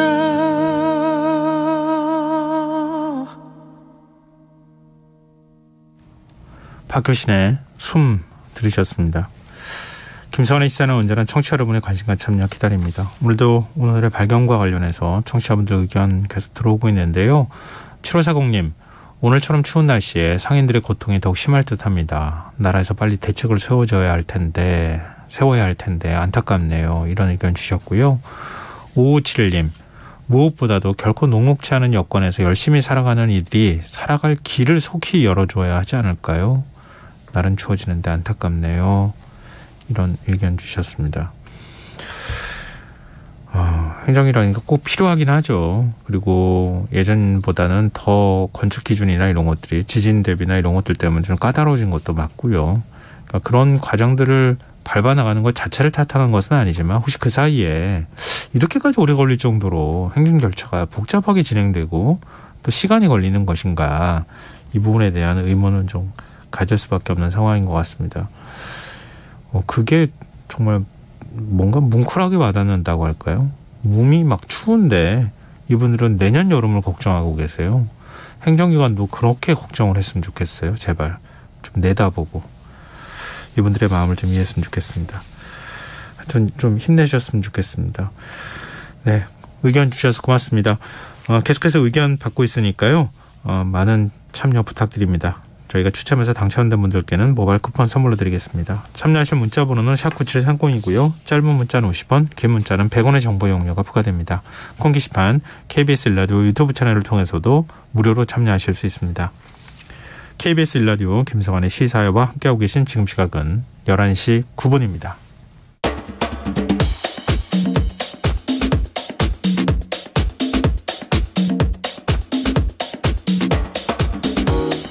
오늘 일어난 세상 곳곳의 소식들 당일 배송으로 전해드립니다. 밤철 뉴스 이현경 뉴캐스터 함께하겠습니다. 안녕하세요. 네, 안녕하세요. 서울교통사 노조 오늘부터 총파업에 들어간 상황인데요. 지금 퇴근길도 굉장히 힘들어한다고 승객들이 이런 네. 소식이 좀 전해지고 있어요. 상황이 어떻습니까? 우선 출근길 상황을 좀 살펴봐야 될 것 같은데요. 오늘부터 파업에 들어갔습니다만 출근길은 우려했던 것보다는 괜찮다는 말씀은 아니고요. 네. 우려했던 것보다는 대란까지는 아니었다. 그런데 일부 역에서는 운행이 지연돼서 인파가 몰리는 혼잡 상황이 연출이 됐다라는 겁니다. 사실 지하철 운영이 정상화돼서 지금 잠깐 시작하면서도 말씀하셨습니다만 파업도 있지만 한파도 있고 그래서 굉장히 어려움을 겪는 시민들이 지하철이 운행이 되기를 조속히 바라고 있는 상황인데요. 오늘 우선 날씨가 너무 추웠잖아요. 네, 맞아요. 이제 그러다 보니까 아침 출근길이 좀 무겁긴 했었어요. 그리고 저도 아침에 같은 길을 출근하는데 버스가 굉장히 서행을 해서 무슨 일이지라고 생각해 보니까 지하철을 타실 분들이 혹시 늦어질까 봐 아침 출근길에 조금 서둘러서 버스를 이용했다. 버스나 그렇지 않으면 이제 차를 갖고 나오시는 네네. 분들이 많다 보니까 맞아요. 혼잡이 좀 빚어지기도 했습니다. 그리고 신도림역 같은 경우는 1, 2호선이 지나서 출근길이 엄청 밀리잖아요. 예. 사람이 많고.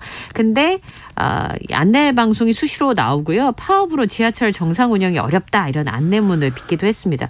근데 공사 측에서 대체 인력을 좀 투입을 했어요. 지하철 같은 경우는 필수 공익사업장이기 때문에 노조 필수 인력이 남아 있고요. 예. 그다음에 퇴직자를 포함해서 대체 인력이 10,000명 이상이 투입됐기 때문에 출근 시간 딱 7시부터 9시 사이에는 우리가 생각한 것 정도의 대란은 벌어지지 않았습니다. 그런데 전날보다 좀 빨리 나왔습니다만 지하철 운행이 좀 지연이 돼서 출근길에 좀 어려우신 분들도 있었습니다. 출근길은 예상보다 네. 상황이 심각하진 않았다. 네. 근데 퇴근길은 심각한 것 같은데. 좀 혼잡했습니다. 저도 오늘 커뮤니티에 들어가 보니까 차가 안 온다. 지하철이 안 온다. 이런 얘기들을 올리신 분들이 되게 많았었는데요. 낮 시간대 운행률이 평소 한 70% 정도 되고요. 퇴근길 같은 경우도 배차 간격이 5분 정도 늘어났는데 이게 약간 감이 안 오더라고요. 그래서 감안을 좀 해보니까 6분에서 15분 사이. 그러니까 배차 간격이 1분에서 5분, 10분 사이였던 게 6분에서 15분이 되니까 굉장히 이제 길어질 수밖에 없는 상황이었고요. 예. 그다음에 강남역 같은 경우는 우리가 12구 참사를 겪어서 버스 탈 때 사람이 너무 이렇게 약간 붙으면 저도 갑자기 심장이 막 뛰고 그러거든요. 네네. 근데 빽빽하게 사람이 들어찬 모습들을 볼 수가 있었습니다. 어떤 분들은 주말 번화가인 줄 알았다고 사람이 너무 많아서. 저도 지금 강남역 상황들 찍은 거 사진 보고 있는데 진짜 빽빽하게 사람들이 움직일 틈도 없이 지금 이렇게 있네요. 게다가 이제 날씨가 추우니까 우리가 너무 많이 껴입었잖아요. 네. 그러니까 또 지하철에 사람이 많으니까 덥고 불쾌지수도 엄청 올라갈 수밖에 없어서 일부 지하철에는 선풍기를 틀어서 환기를 시킨 곳도 있었고요. 그다음에 앞에 이제 사람이 너무 많으니까 선호대를 보내고 조금 이제 퇴근 시간은 출근 시간보다는 조금 여유가 있으니까 기다렸다가 가시는 분들이 30분째 지하철이 안 온다라는 얘기들도 있었습니다. 그리고 버스와 택시가 평소보다 많이 붐비기도 했고요. 기다리다가 택시 타러 나오시는 분들도 아까 말씀하신 것처럼 사람이 좀 많아서 좀 당황하기도 하셨을 것 같아요. 그리고 역삼역하고 약수역 같은 경우는 안전사고를 대비해서 경찰을 배치하기도 했고요. 실제로 신도림역 같은 경우에는 119 신고가 들어오기도 했었어요. 이제 이게 원래도 사람이 많이 붐비는 붐비잖아요. 곳인데. 예. 근데 지금 말씀하신 건 우리가 겪었던 게 있기 때문에 사람이 많이 몰리기 시작하면 다들 긴장하시는 그런 상황인데요. 평소보다 한 15% 정도 감축 운행을 하고 있음에도 불구하고 퇴근길에 시민들이 몰리면서 굉장히 극심한 혼잡을 빚었습니다.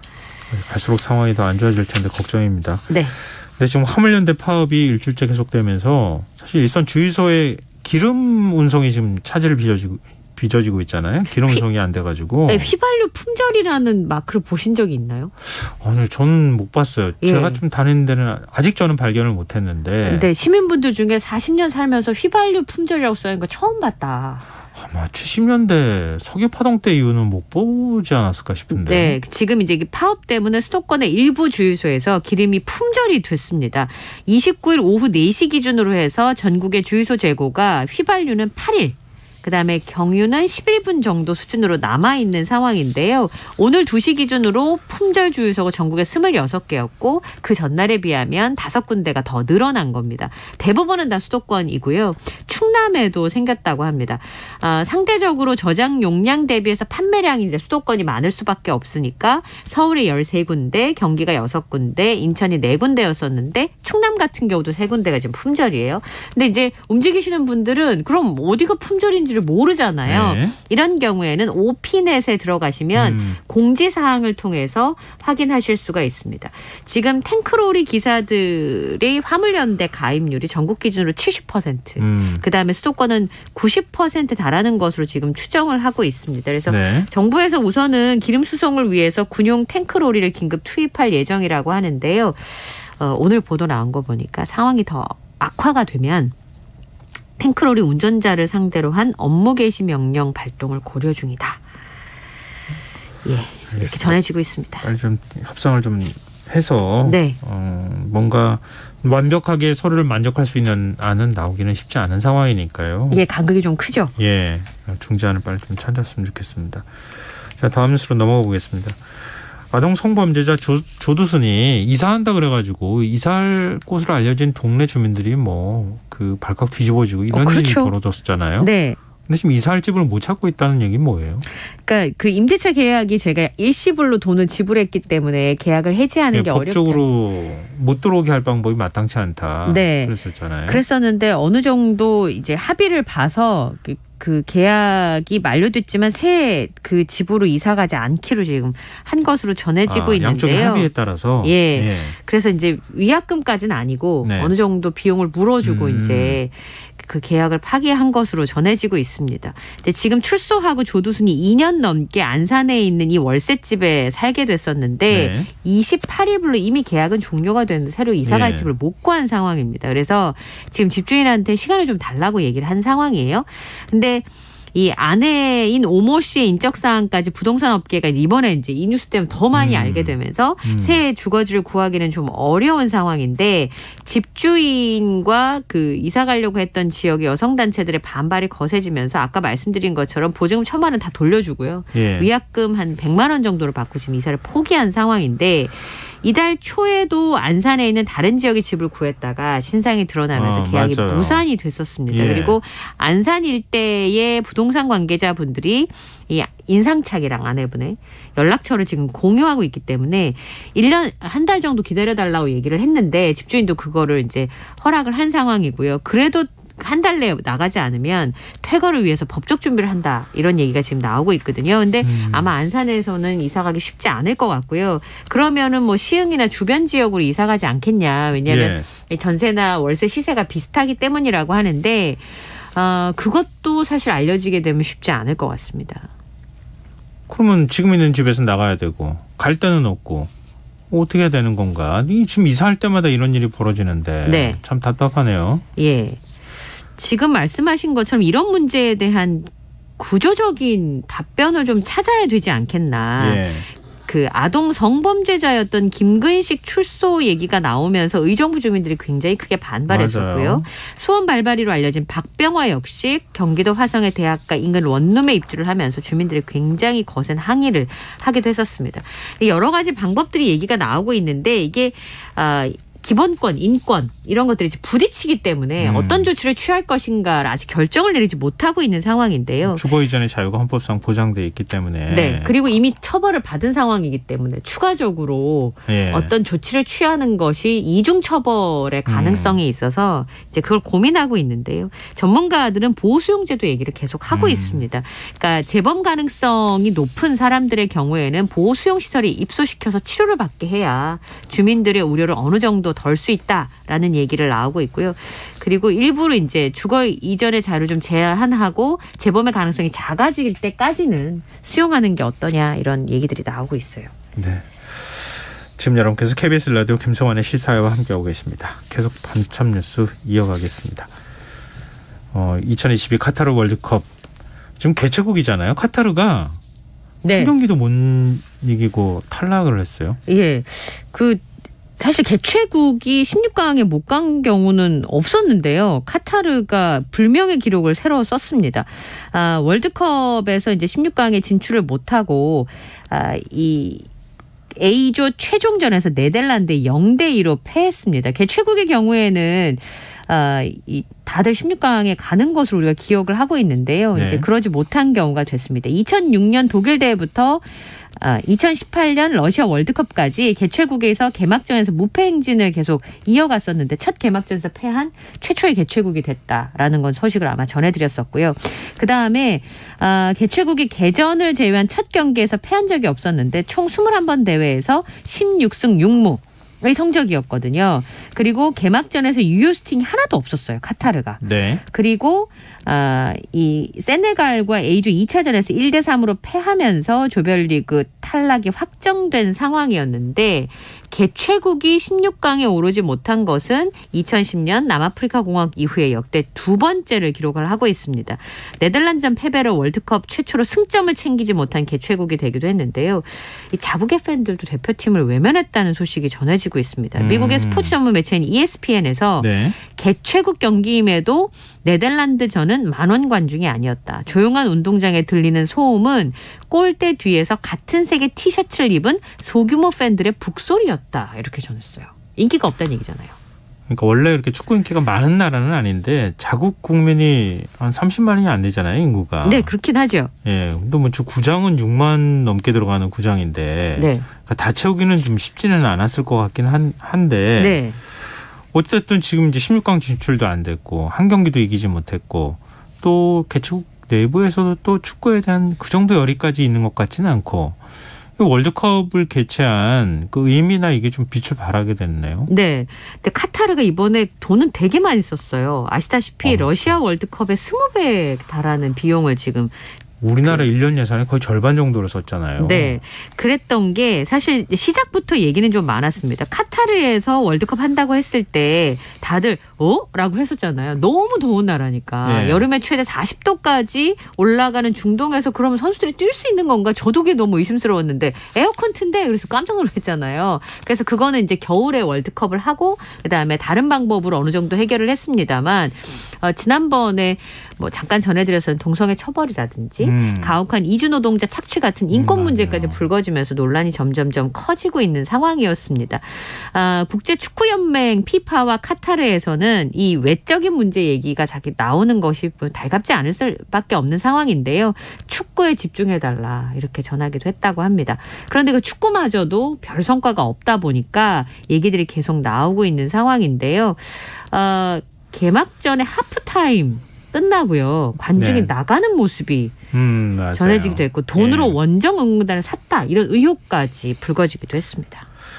카타르가 나름 뭐 노력을 하긴 했더라고요. 뭐 엔트리 선수 26명 중에 10명 정도를 귀화 선수로 채운다거나 맞습니다. 노력을 했는데 뭐 여러분들이 보시고 난 다음에 각자 관전평은 좀 다르겠지만 제가 볼 때는 저게 악착같이 뛰지는 않는 것 같은 느낌이 좀 들어서 카타르 국민들도 그렇게 생각하지 않았을까 하는 생각을 좀 해보게 되더라고요. 오히려 그냥 느낌적인 느낌으로는 사우디아라비아가 훨씬 더 주목받는 듯한. 사우디아라비아는 원래 잘하는 나라긴 해요. 예, 그렇긴 한데 네. 이번에 굉장히 주목받는 느낌을 지울 수가 없네요. 예. 근데 지금 이렇게 한편에서 축구를 열심히 하고 있는 상황인데 왜 카타르 낙타들이 몸살을 앓고 있다는 소리가 나와요? 낙타 지금 중노동 중이에요. 왜요? 보통 이제 낙타가 이제 관광을 할 때 관광객들이 낙타를 타잖아요. 네. 그럼 보통 낙타를 짧게는 10분, 길게는 20분에 30분 정도 탄대요. 그런데 보통의 경우에는 낙타들이 하루에 뭐 한 15건에서 20건, 때로는 40건까지 소화를 하는데 네. 최근에는 아침에 500건, 저녁에 500건씩 지금 소화를 하면서 이 회사의 낙타들이 훨씬 더 많은 40건 이렇게 굉장히 많이 관광객들을 태우고 지금 움직이고 있는 상황인 거예요. 그러다 보니까 경기 보려고 관광객들이 많이 100만 명이 왔잖아요. 지금 말씀하신 것처럼 아마 카타르 인구 전체의 몇 분의 1이 되는 네. 인구가 지금 온 거죠. 한 3분의 1 정도 인구가 지금 관광객으로 온 거잖아요. 그렇죠. 외국인까지 합하면 300만 정도 된다고 300만 하니까. 정도 되는데 거기에 3분의 1 정도의 관광객이 지금 도하에 온 거니까 와가지고 축구만 보진 않잖아요. 그러니까 우리나라로 말하면 한 1,500만 명 정도의 관광객이 온 거잖아요. 그러니까요. 그러니까 이제 이게 와가지고 여러 가지를 하는데 낙타 타기, 뭐 전통시장 방문하기 이제 이런 것들을 하다 보니까 관광객 수백 명이 축구 유니폼을 입고 낙타 타려고 지금 줄을 서고 있는 상황인 거죠. 네. 그러니까 이 업체를 움직이는 사람들의 경우에는 돈이 많이 들어오니까 좋긴 하지만 부담감이 있어서 호주 관광객이 낙타가 일어서야 되잖아요. 관광객을 태우고 못 일어나서 앓는 소리를 내는 거를 보고 낙타들이 학대당하는 것 같은 소리를 낸다. 이런 얘기들이 하고 있습니다. 그리고 이제 아침에 일찍 관광객을 맞아야 되니까 여기 일하시는 분들도 새벽에 일찍 움직이게 되고요. 이런 점들도 좀 고려해야겠네요. 네, 그러니까요. 자, 마지막 뉴스입니다. 지금 하루 만에 16도가 떨어졌어요. 오늘 지금 저녁 되니까 더 추워지는 상황인데 네. 오늘 한라산에는 첫눈이 내렸다고요? 예. 체감 온도는 아침에 기온은 보니까 영하 7도가량 되는데 체감 온도는 거의 12도였습니다. 네. 우리나라 남쪽 그친 제주 한라산에 첫눈이 내렸는데요. 작년보다 20일 늦게 찾아온 첫눈입니다. 눈바람이 엄청나게 몰아치고요. 2010년 이후에 가장 늦은 첫눈으로 기록이 되고 있습니다. 아침 최저 기온이 영하 7도, 강풍이 불면서 영하 18도까지 내려갔고요. 한라산에 지금 한파주의보 내려졌거든요. 네. 예, 기온이 영하로 떨어지고 눈이 쌓여서 앞을 볼 수가 없는 그런 상황이라고 합니다. 다음 달 2일까지 제주도 산지를 중심으로 최고 7cm의 눈이 더 내릴 것으로 보고 있습니다. 내일은 기온이 더 떨어진다고 하죠? 네. 모레까지는 어떻게 좀 버텨보셔야 될 것 같은데요. 네. 12월의 첫날에 아침 최저 기온이 영하 14도에서 영하 1도 사이로 오늘보다도 2도에서 6도 정도 더 낮을 것으로 전망이 되겠습니다. 그리고 전국의 아침 기온 영하가 아닌 곳을 찾기가 쉽지 않을 것 같은데요. 서울은 영하 9도, 인천 대구 영하 7도, 광주 영하 3도, 대구 영하 6도, 울산, 부산 영하 2도의 날씨를 보입니다. 제가 늘 말씀드리지만 부산은 영하로 내려가는 날이 정말 흔치 않거든요. 그러니까 굉장히 추운 날씨가 이어질 것으로 보이는데요. 지금 위에 있는 찬바람이 내려오고 있는 상황이기 때문에 아마 목요일까지는 영상권을 회복할 때까지 시간이 걸리니까 내일과 모레까지는 특별히 보온에 신경을 좀 쓰셔야 될 것 같습니다. 네. 지금 한랭 질환을 우려해서 질병관리청이 응급실 감시 체계를 가동한다. 네. 이렇게 또 얘기가 전해지고 있네요. 네. 바깥에서 활동하시는 분들, 활동하시거나 아니면은 뭐 일하시는 분들 굉장히 많잖아요. 네, 그런 그렇습니다. 분들 각별히 뭐 동상 걸리거나 이럴 수 있으니까요. 보온 대책에 신경 쓰셨으면 좋겠습니다. 네. 자, 오늘 여기까지 밤참수 하겠습니다. 지금까지 이현경 뉴스캐스터와 함께했습니다. 고맙습니다. 감사합니다.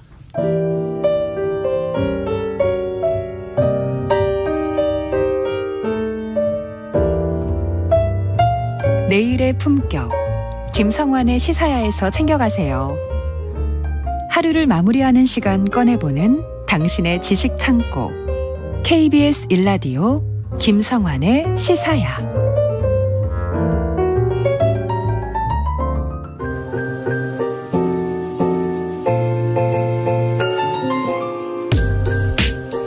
흥미로운 미술의 세계로 안내해드리겠습니다. 미술 레인 가이드 오픈갤러리 홍지혜 디렉터 나와 계십니다. 안녕하세요. 네, 안녕하세요. 오실 때 날씨 굉장히 추웠죠? 날씨가 부쩍 추워졌더라고요. 네. 전 귀가 막 아프더라고요. 저도요. 이렇게 목도리도 하고 왔습니다. 네, 다른 데는 꽁꽁 싸맸는데 귀마개를 하고 다녀야 되나? 그러게 말이에요. 그런 생각 들었는데 요즘 뭐 이사 준비하시느라고 또 바쁘다는 얘기가 있더라고요. 네, 맞아요. 제가 요즘에 오랫동안 지내던 곳에서 이사 계획을 하고 있어서 공간에 대한 생각을 많이 해봤거든요. 그런데 또 마침 김난도 교수의 트렌드 코리아 2023에서 그 키워드에도 공간력이라는 게 있더라고요. 공간력요? 네. 그러니까 그 매해 10개의 키워드를 뽑으시잖아요. 첫 번째 키워드는 평균의 실종이라고는 하는데요. 근데 10개 중에서 공간력이라는 단어가 저한테 되게 많이 들어왔어요. 공간력. 힘력자 쓰는 거잖아요. 네. 공간의 힘? 네, 맞아요. 공간이 갖는 힘. 그러니까 공간에 담겨있는 힘으로 사람을 끌어들이는 힘까지 함유를 하는데요.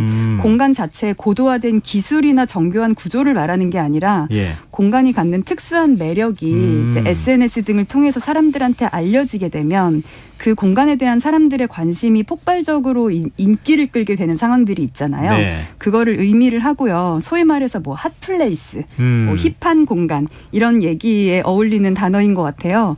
특히 팬데믹의 종언과 함께 다시 찾아올 오프라인 공간의 미술관의 공간력에 주목해야 된다고 밝혔는데요. 네. 미술계에서도 언젠가부터 어떤 지적 연구의 결과물로서의 전시보다는 공간의 구성 자체가 눈길을 끄는 전시가 많아졌거든요. 네. 진행자님 혹시 인스타그래머블하다라는 표현 들어보셨나요?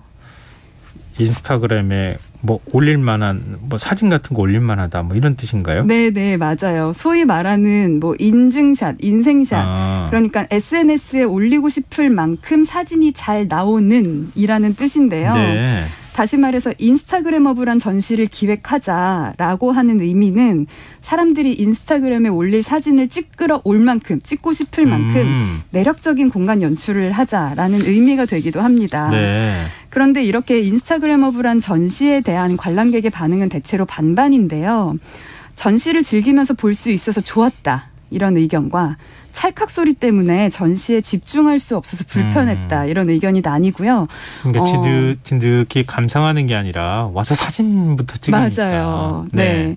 또한 관람객뿐만이 아니라 기획자들의 입장도 대체로 양분화되는데요.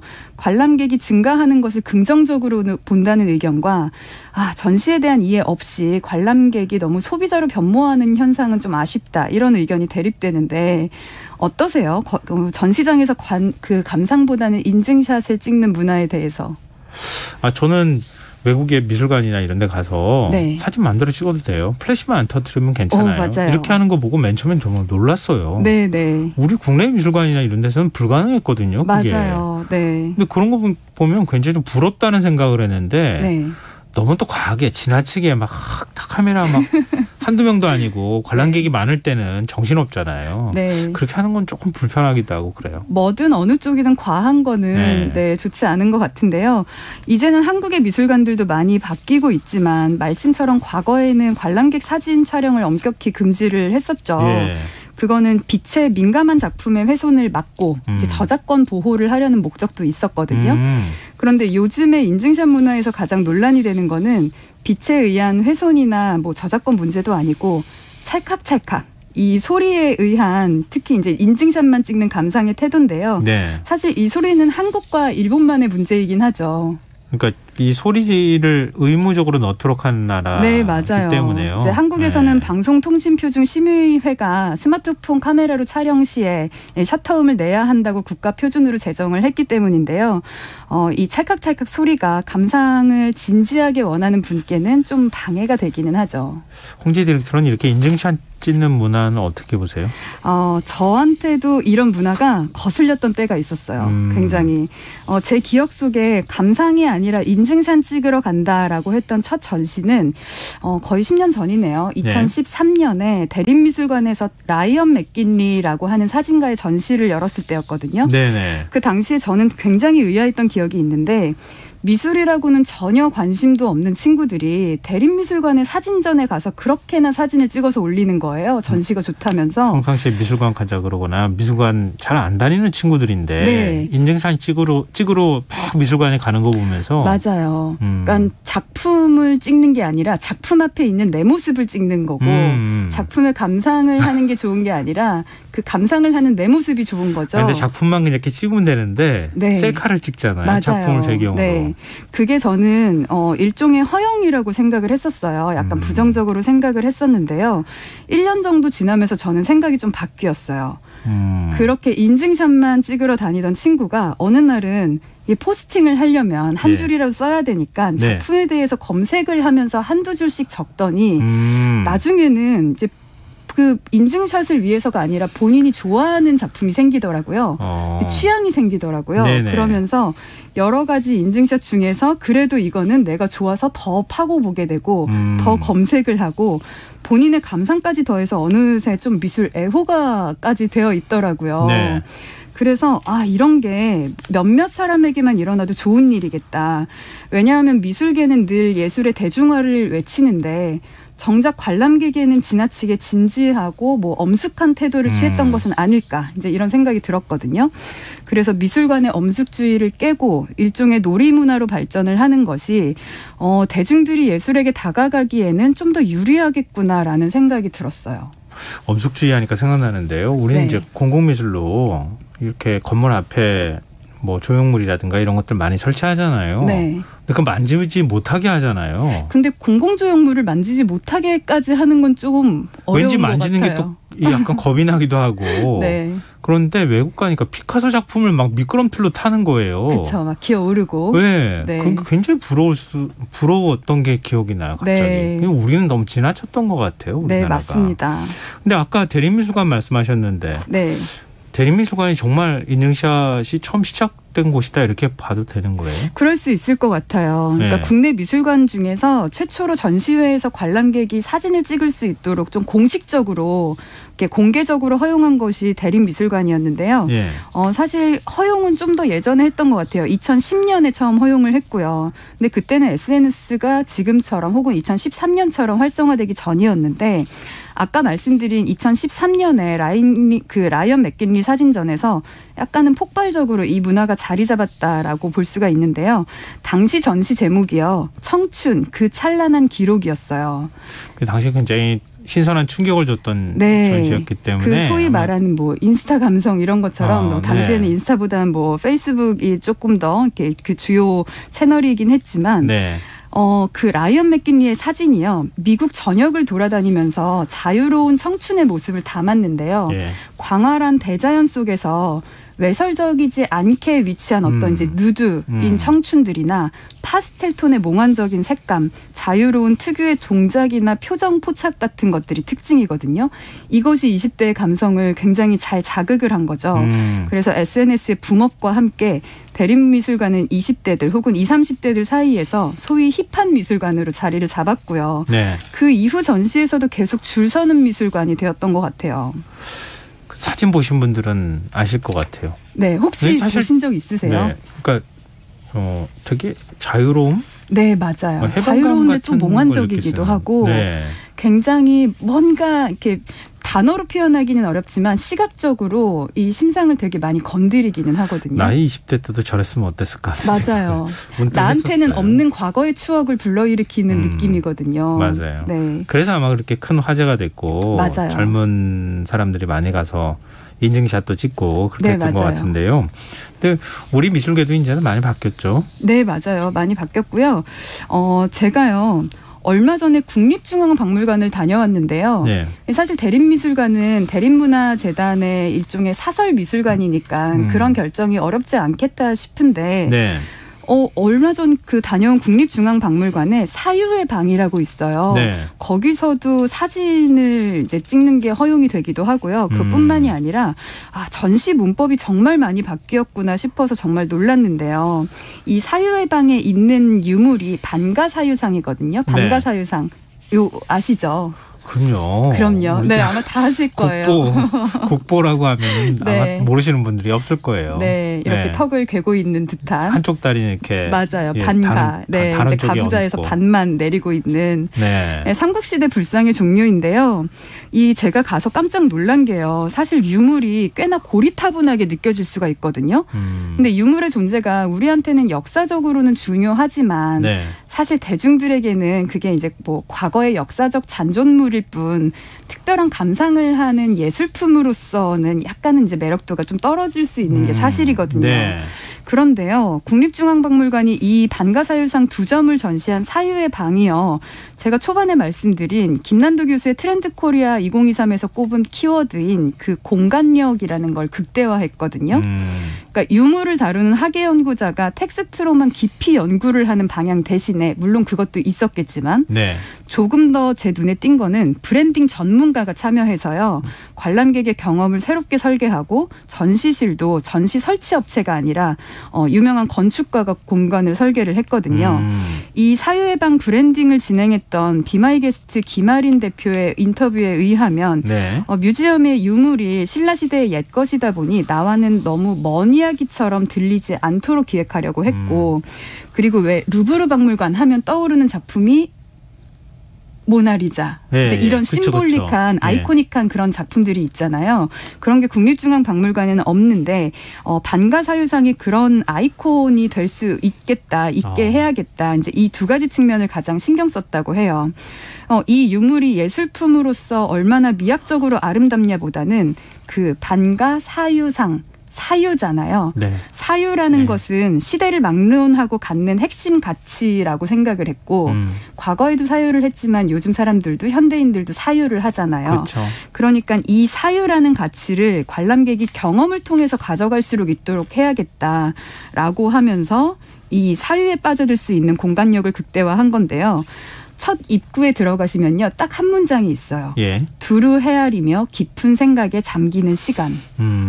이게요. 과거의 전시 문법과 어떻게 다르냐면요. 네. 일반적인 전시 생각해 보세요. 처음 딱 가면 전시의 제목이 적혀 있고 예. 뭐 그 유물에 대해서 이게 몇 년도 작품이고 뭐가 어떻게 만들어졌고 역사적인 텍스트가 잔뜩 써 있었을 거예요. 네. 그런데 여기는 마치 그 첫 문장이 저는 이런 느낌 들었어요. 시집의 첫 장을 넘긴 느낌. 이런 네. 느낌으로 입장을 하게 되거든요. 예. 그런데요. 들어가면요. 그 공간 자체의 시각적 구성이요. 브라운톤의 광활한 공간에 단 2개의 반가 사유상만 두고 여백을 강조를 했는데요. 그 때로는 많은 말보다 침묵이 더 많은 의미를 내포하잖아요. 그것처럼 공간도 여백에 주는 그 공간의 힘이 있거든요. 그리고 조명은 간접 조명이라 그 중앙에 유물이 더 집중되고요. 마치 뭐 럭셔리 브랜드의 명품샵에 온 것처럼 그 공간 구성이나 이런 것이 너무나 훌륭한 거예요. 그리고 천장의 조명은 별이 촘촘하게 박혀 있는 듯한 느낌을 줘서 그 왜 인적이 드문 별이 쏟아지는 밤하늘 아래에 홀로 있으면 네. 저절로 사유를 하게 되잖아요. 네. 그런 경험을 뮤지엄에서 받을 수가 있더라고요. 그러니까 이게 참 박물관도 바뀐 거잖아요. 네, 맞아요. 네, 박물관도 이런 방식으로 이제 전시 형태를 바꾸고 있더라고요. 네. 그러니까 관객들이 들어가면 방가사유상을 뿐만 아니라 네. 거기서부터 물론 어떤 동기부여가 되기는 하겠지만 그 주변의 공간을 통해 가지고 네. 본인 스스로가 깊이 있는 생각을 할 수 있도록 하게 맞아요. 만든다. 혹시 여기 사유예방 가보셨어요? 아니요, 저는 뭐 아직은 못 가봤어요. 못 가보셨어요. 한번 가보고 사진으로만 싶네요. 보시고요. 네, 말씀 네. 들어보니까 네.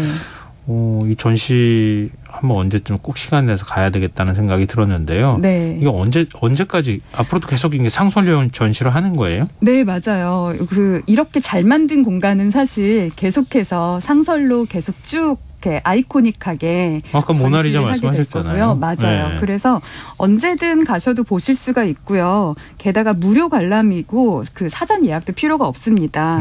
그래서 대신에 이제 좀 쾌적한 관람을 위해서 관람자 수를 좀 제한해서 입장을 시킬 수가 있기 때문에 네. 뭐 사람이 많이 붐비는 주말에 가시면 약간 줄을 서서야 됐을 수도 있는데 이곳에는 꼭 한번 방문을 해보셔도 좋을 것 같아요. 특히 꼭 다른 전시와 시간 내서 같이 보지 않아도 되니까요. 예. 그 용산 근처 이제 이촌 근처 오가실 때 한번 국립중앙박물관 들르셔서 요 사유의 방만 딱 경험하고 가시는 것도 저는 나쁘지 않을 것 같아요. 근데 과거보다는 국립중앙박물관을 찾으시는 분들이 많아졌어요. 가면 네, 굉장히 맞아요. 많아요. 네. 우리가 잘 안 가게 돼서 그렇지 네. 막상 가시는 분들은 굉장히 열심히 가시는 곳이다. 맞아요. 한 번쯤 가시면 좋을 것 같습니다. 네. 근데 말씀 듣다 보니까 그 생각 들어요. 요즘은 이렇게 체험형 전시 같은 거 많이 하잖아요. 네, 특히 맞습니다. 미디어 아트 활용하는 전시들이 많아졌어요. 네, 네. 저도 뭐 가본 적도 있고요. 미디어 아트 어디 전시하는데. 가보셨어요? 생각나세요? 네, 제주 갔을 때 제주에. 요즘 필수 코스로 좀 들리기도 하고 네, 그러는 것 맞아요. 같은데요. 제가 오늘 말씀드릴 곳도 그곳인데요. 네. 사실 제주에 가면 그 미디어 체험형 전시관이 큰 것이 2개가 있어요. 예. 서쪽에 하나가 있고 동쪽에 하나가 있는데 어떤 걸 가셨는지 모르겠네요. 네. 아니 동쪽에 갔었고요. 네. 서쪽에도 나중에 생겼죠. 예, 아니 요즘에 하나가 아니고 굉장히 여러 개 생겼던데요. 더 많이 생기기도 했을 거예요. 네. 처음에는 그 동쪽에 제가 이제 정확한 지역을 몰라서 동쪽 서쪽으로 말씀을 드리는 건데 한림 있는 쪽에 네네 있습니다. 동쪽에 빛의 벙커라고 있어서 이제 고흐나 이런 명화 작품들 위주로 그런 체험형 전시관을 만들었었고 그 다음에는 이제 얼마 전에는 2020년도였죠. 서쪽에 아르떼 뮤지엄이라는 걸 애월 있는 쪽에 만들었는데 있고요. 네 맞아요. 정확하게 지역까지 아시네요. 저도 가봤었는데 지역은 기억을 지금 잘 못하고 있는데 이게 제가 앞서서 설명드린 대림미술관이나 국립중앙박물관의 사례는 유물이나 예술 작품도 전시를 어떻게 하냐에 따라 달라진다는 내용이었잖아요. 네. 그런데 말씀하신 이런 체험형 몰입형 그런 전시관은 사실은 기존에 있던 예술 작품을 이러한 전시 문법으로 구성하자가 아니라 아예 관람객의 경험을 위해서 전시 작품을 새로 제작하는 거죠. 그렇죠. 예. 네. 그래서 순수 예술가 개인의 작품이 아니라 팀이나 회사가 이 목적을 바탕으로 기획을 하게 되는데요. 예. 이 전시 이전에 그 아르테 뮤지엄이 생기기 이전에 이 회사의 작품이 굉장히 세계적으로 화제가 된 적이 있었는데요.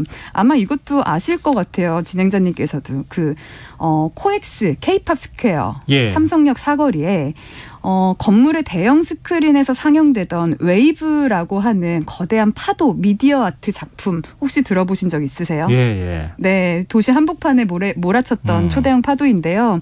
이 대형 스크린은 건물의 두 면을 사용해서 꺾여 있기 때문에 더 입체적으로 실제 파도가 몰아치는 듯한 효과가 있는데 많은 사람들이 실제로 이 미디어 작품을 보겠다고 삼성동을 찾았죠. 그 뉴욕 그 타임스퀘어에 네. 위에서 아래로 폭포가 이렇게 푹 떨어지는 맞아요. 거 그것도 굉장히 큰 화제가 되지 않았어요? 네, 같은 그 회사에서 만든 거고요. 예. 한국에서는 2020년 4월에 웨이브라는 작품이 상영이 되었고요. 예. 타임스퀘어에서는 21년 7월 말씀처럼 초대형 폭포와 파도로 만들어진 고래 형상의 미디어 아트 영상이 화제를 모았는데요. 이 평면의 전광판을 입체적으로 보이게 하는 것이 이 미디어 아트의 핵심 기술이거든요. 특히 웨이브 작품은 제3대 디자인 어워드 중 하나인 그 IF 디자인 어워드에서 21년도 최고점으로 금상을 수상을 했는데요. 네. 그 당시 심사위원단들이 이런 극찬을 했죠. 기술력과 창의력의 정점을 보여줬다. 그리고 당시 뭐 CNN, BBC, 로이터 등 외신들에게도 주목을 받았고요. 근데 앞서 말씀드렸듯이 이 작품은 개인 아티스트의 순수 예술 작품과는 태생은 좀 다르긴 합니다. 어떻게 달라요? 네. 우선 이 작품을 제작한 곳이 디스트릭트라고 하는 회사인데요. 네. 지금은 디지털 미디어 콘텐츠 제작사로 이제 정의를 하고 있는데 원래의 태생은 2004년에 웹디자인 업체로 시작을 했었다고 해요. 예. 그러니까 애초에 작품을 만들려는 게 아니라 제품을 만들려고 하는 회사였었죠.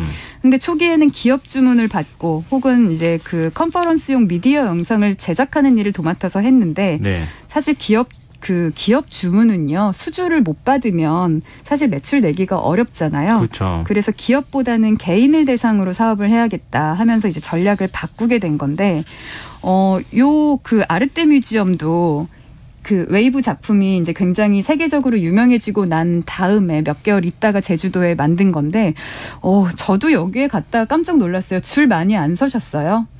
저는 초기에 갔을 때 그때 저보다 빠르셨네요. 트렌드에. 네. 그 다음에 또 갔거든요. 네. 정말 많더라고요. 사람들. 저는 1시간 정도 줄을 서서 들어갔어요. 근데 네. 꼭 보기는 봐야 될 것 같아서 제주까지 왔는데 기다려서 보자 하고 봤거든요. 예. 네. 요즘에는요. 네. 리조트 가면은요. 네. 골프장에다가 그런 방식을 써요. 그러시구나. 골프장 그 잔디밭 위에 막 고래가 막 이렇게 네. 뭐 이렇게 수영하는 거 그런 것도 싸서 많은 분들이 구경하기도 하고. 사실 2000년 초중반쯤에 여기 국회의사당에서 그 태권브이 그것도 혹시 알고 계세요? 예, 기억나요. 그러니까 그 공간에다가 증강현실이라고 하죠. 실제 공간에다가 일종의 미디어, 그러니까 미디어 파사드라고도 하고 그런 미디어, 그러니까 프로젝션을 매핑해서 현실에 있는 공간과 이제 가상현실이 이렇게 결합된 그런 미디어 작품들이 과거부터 주목을 받고 있기는 한데요. 체험형 전시들의 특징은 작품 안에 들어가서 경험을 한다는 것이 특징이죠. 그리고 특히 그러니까 아르테 뮤지엄에 가면 그러니까 좀 기억나시는 전시관이 있어요? 그 11가지 전시관으로 구성이 되어 있는데 컨셉이. 글쎄요. 지금 하도 오래돼가지고. 파도라거나. 네. 네. 그런 거 기억나실 텐데요.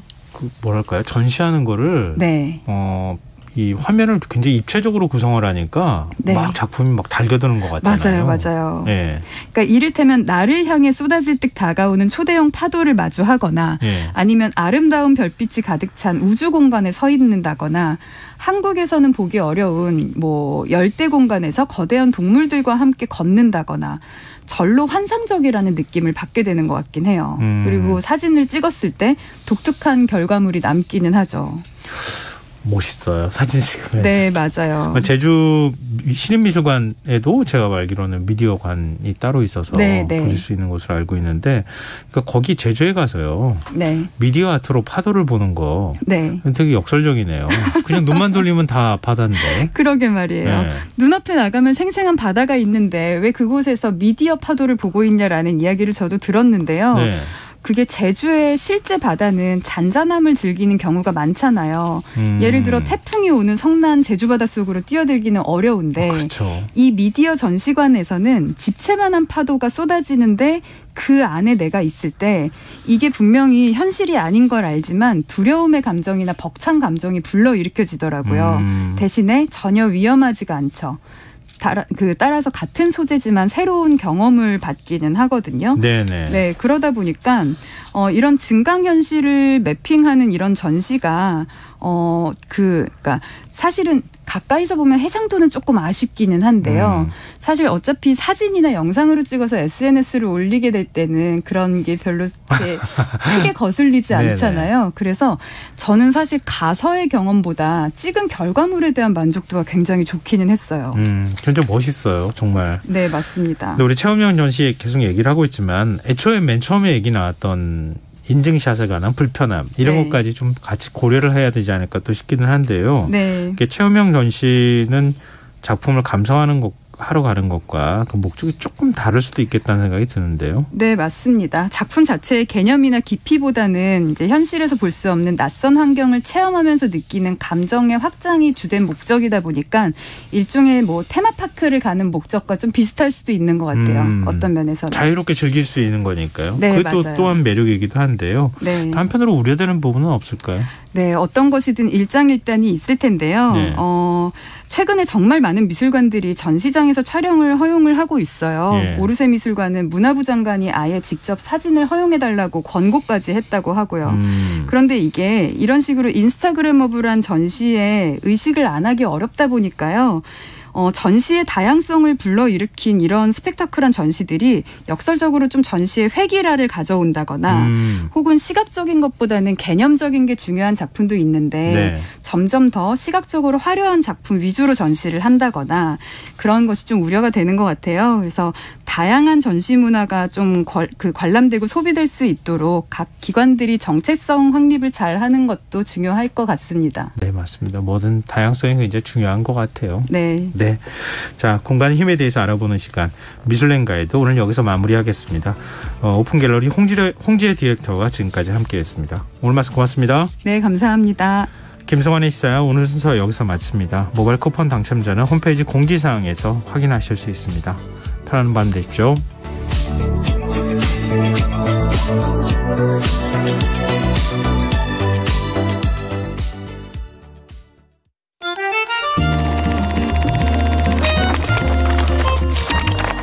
이다혜의 영화관, 정여울의 도서관.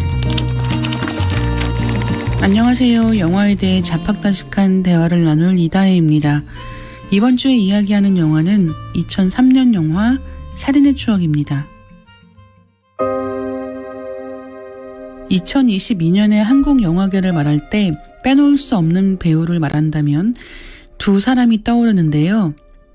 코로나19 이후 처음으로 1000만 관객을 동원한 범죄도시2의 마동석 배우와 박찬욱 감독의 헤어질 결심, 그리고 김한민 감독의 한산, 용의 출연에 출연한 박해일 배우입니다. 박해일 배우는 2003년에도 여러 편의 영화에 출연해 주목받은 적이